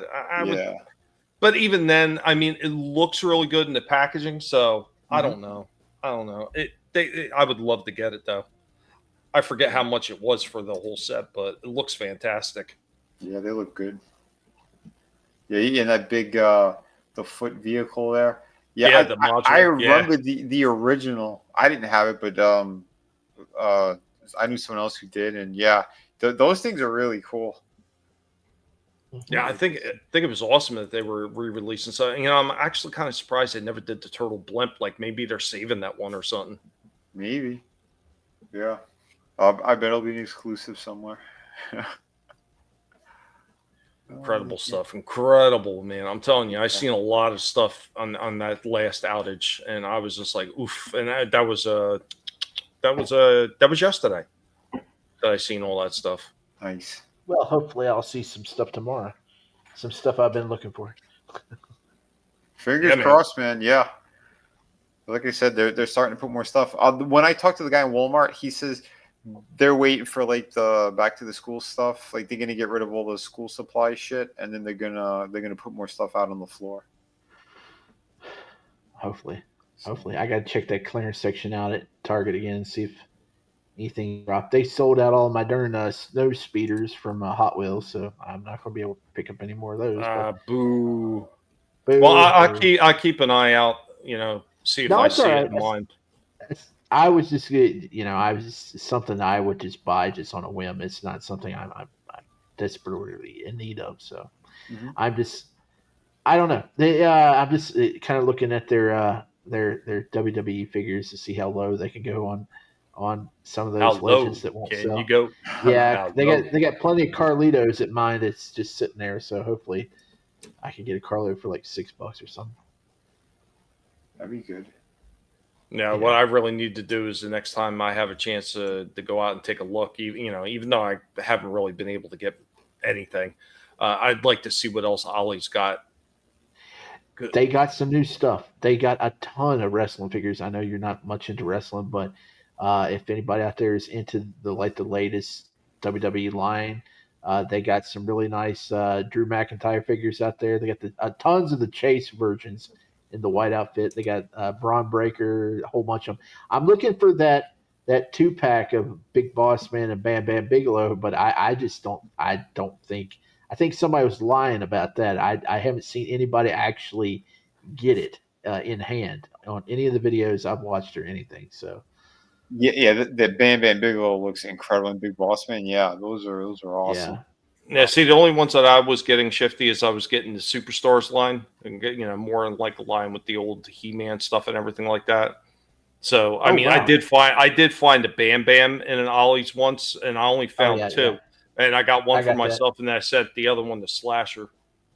But they were stocked with Hogan and Flair. Like I think, like they were lining the pegs everywhere, and then it was actually before he died. I think it was when he came out and supported Trump or something. All of a sudden, all his figures disappeared, and it was only Flair that was left. Oh, jeez. Yeah, that Superstars line is so hard to collect because they don't stock it well in a lot of Walmarts, and I mean some you'll see toy videos and they'll just be sitting there and nobody's buying them, like figures that you've never seen and never will see, like the Bulldog or the Heart Foundation, or like I'll never see those figures in the wild, and I want them so bad, but I can't believe you told me you got the Heart Foundation at Best Buy. I was like, what? I got that off the website. I got that off the website. Okay. Yeah. Yeah, I was like, holy shit. The only two. Oh, go ahead. I was going to say the only two I was really looking for out of the Superstars line, and I'd seen them, but unfortunately, it was right around the time that my finances tanked completely. Is I wanted to get Papa Shango and the Cactus Jack one that they had in the Superstar line. Both of those looked incredible. Oh yeah, they do look pretty nice. I got the Shawn Michaels one on Walmart for clearance stuff for $6.97. He looks really nice with the Intercontinental title and sunglasses and stuff. Yeah. Okay. Oh, he's got the sunglasses on. Yeah. Well, you can take them off, but okay. Well, when you take them off, what you should do is repaint the eye so that it's looking at his nose and one's looking straight. You should do that just for fun. Well, I heard this is the classic Shawn Michaels before he got his eye detached. Yeah, before he lost his smile. I heard there was a 3-pack that they had to cancel. I don't know if you heard about that one. It was Vince McMahon with Brock Lesnar and Janelle Grant. Never mind. Brock came back. Brock's back. Oh, I know. Yeah, there was a little argument in a group about it. It was hilarious. He's one of my favorite wrestlers. I could never stand that man. Yeah. I'll probably talk about it tomorrow. He hates the fans, number one. Yep. I mean, you're in the wrong business, dude, if you hate the fans. Mm-hmm. Well, a lot of wrestlers are like that, though. Yeah. And the Predator situation is also, fuck Disney. Can I say that? Can I say fuck Disney? Absolutely. Because, you just did. You said Disney bought the pay-per-view rights to WWE, and they're putting them on ESPN. Now, if you have ESPN, you get the pay-per-views for free. But if you don't have ESPN through your cable package or whatever, you got to pay $30 for the app, and that's going from like anywhere from $1 to $3 to $10 for whatever you pay for Peacock right now. So you may be paying as much as $10 right now. Next year, every pay-per-view you got to pay $30. So they're going back to the old style. But not, like I said, if you got ESPN on your cable package, you get it for free. But a lot of people don't have ESPN. They don't need ESPN. Yep. They don't have an interest in sports. and it sucks because wrestling, WWE, is sports entertainment. So, they have ESPN, they own that. They also own Disney, they own Sports Network, they own an entertainment network. Why not also offer that for free on Disney Plus? It makes no freaking sense. They're screwing over a lot of people. Well, you know what? I've got to play something special for you. I mean, you brought up Disney, so this is mandatory when it's brought up.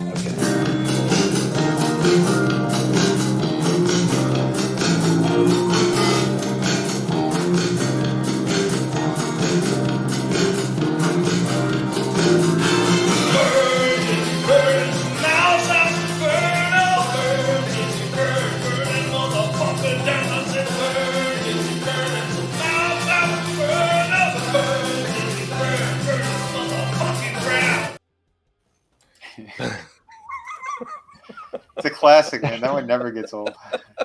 So fuck Disney. I'm not paying $30 to watch wrestling anymore. So I'm giving up wrestling come next. Speaking of March. people who hate fans, Disney. Oh shit. Yeah, no, it's wild some of the stuff that they're doing, but yeah, and from what I understand, they said they are getting rid of Hulu, and now it's going to be merged all under Disney Plus anyway. Well, they should have done that a long time ago because neither one really has enough content to justify a subscription. But now they'll probably jack the price up. But it's good though because I get the $35 entertainment pack streaming service from DirecTV, and they give you Hulu, Disney, and Max for free on top of what channels you get in that. That's a great deal. If you're trying to cut the cord and you have high enough speed internet, the entertainment pack from DirecTV is the way to go. Well, see, this is one of the things that I talked about a while ago too, Shifty. Like I told everybody, I said, they got rid of cable companies to do the streaming services, which were a lot cheaper initially. So it was like, oh, it's a lot cheaper for me to get a bunch of different streaming services than it is to have a freaking cable package. And I told everybody, I said, what's going to eventually happen is going to become cable 2.0 because you're going to start seeing a lot of these companies are going to pick up all these other things, and they're just going to be charging a big flat price up front, just like they used to do with the regular cable. And that's what it's starting to lean back into again. And you're going to see a lot of these different ones that are going to be doing the same thing. You're going to get like one service provider. It's going to be, oh, well, we'll give you the HBO Max and the Hulu and this, that, and the other thing for like, it's probably going to start getting jacked up like $40, $50. And we're going to be right back at where we were with cable again. Well, hopefully they don't do that because there's alternatives. Like if DirecTV raises their price on their streaming stuff, I've got Sling, I've got Friendly, I got all these other services I can go to. And plus, Disney and all these Max and stuff and Peacock, they always have Black Friday deals. You do the Black Friday deal, and then you cancel after your 6 months is up, and they'll say, hey, we'll offer you another deal. It's just a slight, like a few dollars more. Would you like to resubscribe? And you say yes or whatever. And then when the Black Friday deal comes around next year, even if you're not qualified for it on the email you swap emails out. You ride those discounts out. Never pay full price for these streaming services. Shop smart. Because you can get a lot of these. I've got a bunch of streaming services and stuff for like hardly next to nothing. So I just got to add this in real quick. You said shop smart, so I say shop smart, shop Shifty smart. That's right. Yeah, that's right. Shifty smart. Amen, bro. Shifty. Yeah. Gotta get shifty with it. No, wait, that was Swifty, right? That was it. Never mind. Did we have anything else on the horizon that you guys want to bring up? Because I'm all tapped out now. Yeah, I'm tapped out too. I wish that they would hurry up and release that X-Men 97 Cyclops because it was supposed to come out last month and now it's pushed back to sometime this month, and my order's not being fulfilled by Big Bad Toy Store. I know it's not their fault because they ain't got in yet, but man, I'm sitting here waiting on it and it ain't coming out. Dang it. Yeah, their pre-order should really bothers me too. There's something that I had on pre-order months, like 6 months ago. They took the money and it's been like a week. I'm like, how come they haven't sent the damn item yet? But if I just gone on and ordered, like my item would have been shipped already. Like they're not supposed to take the money till they get it in stock, and they're preparing to ship. So that's weird. Yeah, I was like, why is it taking this long? Not unless they had it in, then somebody oversent, and he got screwed out of his. Now they got to wait to restock to send it. No, because the item is still available. When they got to restock, it goes back to pre-order. Then that means that's just somebody fucking up in the ordering department. And see, that's another reason why I stopped buying a lot of stuff from Big Bad Toy Store and Entertainment Earth, because of shit like that. Yeah. I can't stand the pre-order stuff. I did it on one item. I'm like, yeah, I'll give it a shot. Why not? But normally they move things right away, and I've yet to see this thing go.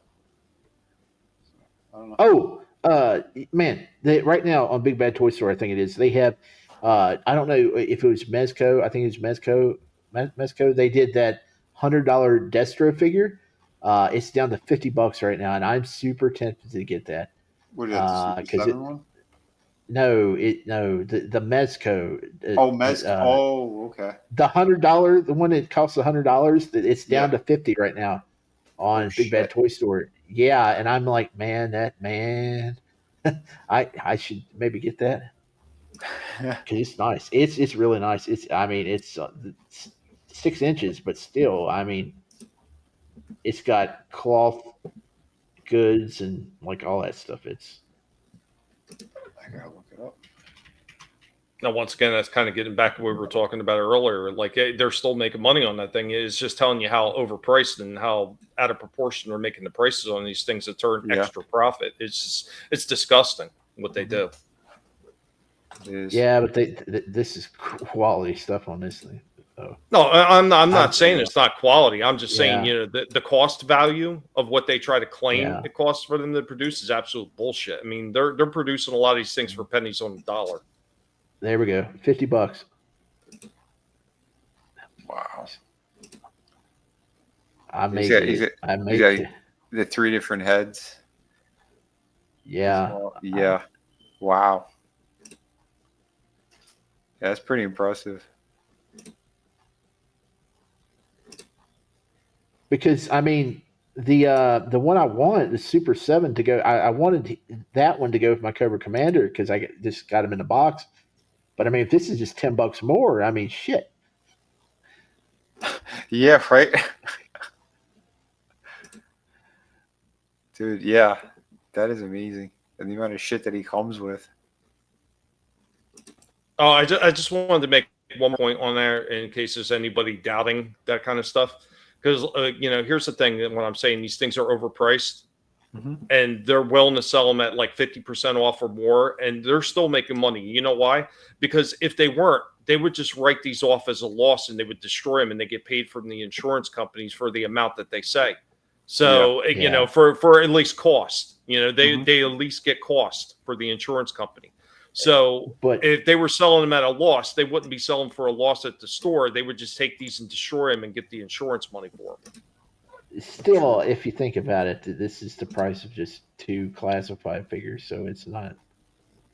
No, I'm not saying. I'm just saying like the overpricing. Yeah, I'm just making that point. Yeah. Yeah, that's wow.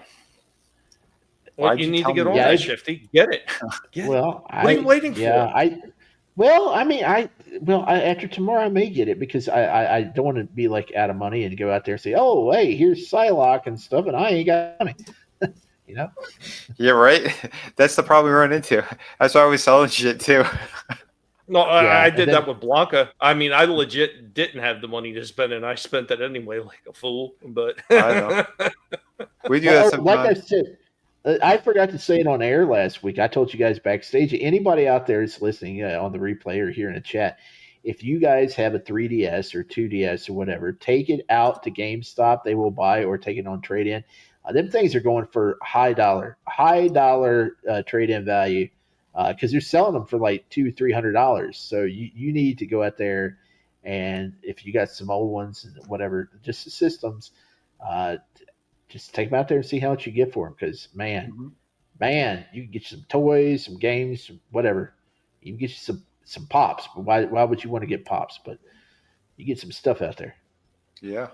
Yeah, I mean that's the thing. A lot of that, and that's another thing that happened. It happened quite some time ago because I remember like back in the early 2000s, like just like 20, I don't know, 2012, 2014, somewhere around there. I'd sold a few of my older systems that I really didn't think were going to be worth much money. I had like the old Super Nintendo Jungle Green in the box and everything like that, and came with a couple games that I sold it for, and I got a lot more than I thought I was going to get. Now looking at that thing. There's a few retro stores that we have. One's called like 8-bit something. And they're selling that thing for a few $100s now. It's like, yeah, because the retro gaming stuff came back into fashion and it's never really gone away at this point. So a lot of these older game systems and even some of the games are just going up in value. Like if you got an original Super Nintendo, damn it, the Nintendo 64, I'm sorry, the Nintendo 64, if you have an original Conkers for Nintendo 64, that's selling for big bucks now because the re-releases, they deleted a whole bunch of shit from that original game because they found it offensive. So, yeah, man. What's crazy is Walmart was clearing out their stock of their 2DS XLs, the turquoise version, back when the Switch was coming in to think for $100, and for trade value, I could get twice that much, almost twice that much at GameStop right now. But they won't take a new one in the box. So if you have something that's new in the box, you got to take it out, and even if you have the receipt, you got to take it out before you go in the store because they'll think it's stolen. But nice. Chaos still has his Jungle Green Nintendo 64. I remember when I was first going out there, I was looking for the red one. I could never find it. So I was like, okay, my next choice would be the green one. So yeah, the green one and the orange one were really good looking. Yeah, the orange one was super bright. And like I like the red one, but the problem I have with the red one is it almost looked, because they did such a light red, it almost looked pink instead of like a nice deep red. That was the only thing that kind of turned me off about that one. So I'm kind of glad I never found it. Then they had that smoke one that was like a real light, like black. That was pretty sharp too. Sweet. But also F Nintendo because they're way too high on their stuff. Yeah, a lot of it is now anymore. It's just ridiculous. But there's money to be made out there. You just got to go out there and get it. For sure. It's all out there. Just got to go out and find a way to steal it. Whoa. That's what they said in The Warriors. I'm quoting a movie, damn it. I'm quoting The Warriors. We don't condone that sort of thing on this channel, but if you're able to get something off the back of a truck that just happened to fall out into the street, I ain't going to say nothing. Shut. Between the, I have to say Ajax's line. Stuff? I got to say Ajax's line. Oh, we'll get the stream shut down if I say that. But you're all going it on me. Shit. But yeah, I guess we finally reached the end here, huh? Yeah. Yeah. All right. 3 hours, pretty solid. Yeah, man. Go ahead. I'm going to pass it around to these gentlemen right here. They're going to let you know what they got going on. So up first. Ascending fools! There's no escape! That's how we got that stuff off the back of a truck. Anyway, tune in tomorrow. I should be doing a Friday Underground stream. And then we'll be hanging out with Slasher on Saturday. He wants to do Species 2. And then Sunday, as long as he's feeling up to it, we'll be continuing Dexter. And we are in the last couple of episodes, and the last two that we watched, it was kind of like holy shit moments. So this is the John Lithgow season, so season 4. And it's a fun time as always. Gentlemen, it's been a blast. Everyone out there in chat, thank you again. And tune in tomorrow around 5 p.m. Over on my channel. Thank you, everybody. Awesome, Vinnie. And next up, we are going to have... Not bad for an old-timer. Old-timer. Yeah, it is It is the pig. Thank you, everybody who's been watching, who has spent your time anywhere, chose to spend here with us, and it is greatly appreciated. Remember, it doesn't cost you anything to go by our channel, subscribe, to give the big giant middle finger to YouTube as they keep playing their games. Hopefully, they're going to listen to reason, and they're going to back off some of the ridiculousness with the IDing and all this other dumb shit, and they're going to find that it doesn't work. But if they go ahead and carry through with it, we here at the Collective have to make plans possibly to take our balls elsewhere, because we're not going to condone that kind of nonsense if they want to absolutely try to just play with everybody that comes to our chat. And we're not talking about people that are our age. We're talking about people that don't like the idea of giving out their information to these big companies. You already have too much of our information to begin with, and it's been proven over and over again that you can't protect it. That's why there's so much freaking fraud out there. But guys, I hope you had some fun over here on the toy stream. Checking out some of the older stuff, checking out some of the newer stuff. And of course, as always, we've got more fun coming next week with some more interesting topics and hopefully some more interesting toys that you're all going to be able to enjoy. Thank you for being here. And I'm going to pass it over to our last panelist, and he's going to let you know everything that he's got going on. Hey, I'm stuck. I can't transform. Oh, thanks. I think. Whoa, I'm the last guy on here. Wait, that's what? Wow, that's crazy. Hey, how come you give the Chris Latta clip to Vinnie? I mean, I'm Cobra Commander over here. You would think I would get the clip. I can tell you this: there are going to be some new outro clips coming soon. It's just a few more things I need to work on. So there's going to be some more interesting, newer ones coming up. I think it's time to start shuffling things around and changing things up. And I'm going to pick you out something good. I was once a man. Yeah, but hey, if not tomorrow night, maybe Saturday night on the Austineers channel, we're up to Alien Romulus. We're up to the final movie in the Alien Review Roundtable series. Chris Knight couldn't make the last show, so we're going to give him about 15 minutes to go over Covenant, and we're also going to be reviewing a really cool 15-minute anime called Alien Monday. It took the dude 6 years to make this. It's the same dude that made that cool Star Wars anime from way back. Very cool stuff. Romulus this week. And then next week, we begin Alien Earth on FX and Hulu. So stay tuned. And then Sunday night, over on The Real Review 3000, Chaos Central, Hanstar YT, it's Jackbox, and What the Dub. So get in the chat. We'll play some games and have some fun. Thanks for having me. Awesome. Thank you, Shifty. Yeah, man. Yo. All right, guys, everybody out there. Well, we hope that you have a good one. We will see you next week. Same toy channel, same toy time. Until then, take care of yourselves. Later, y'all. Adios. Peace. Adios.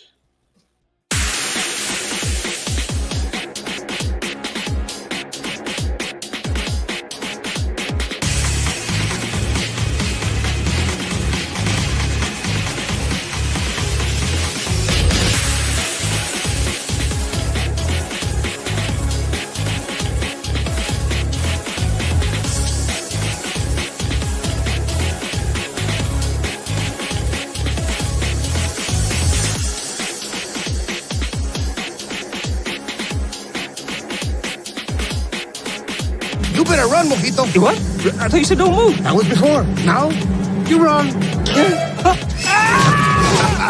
Adios, amigo.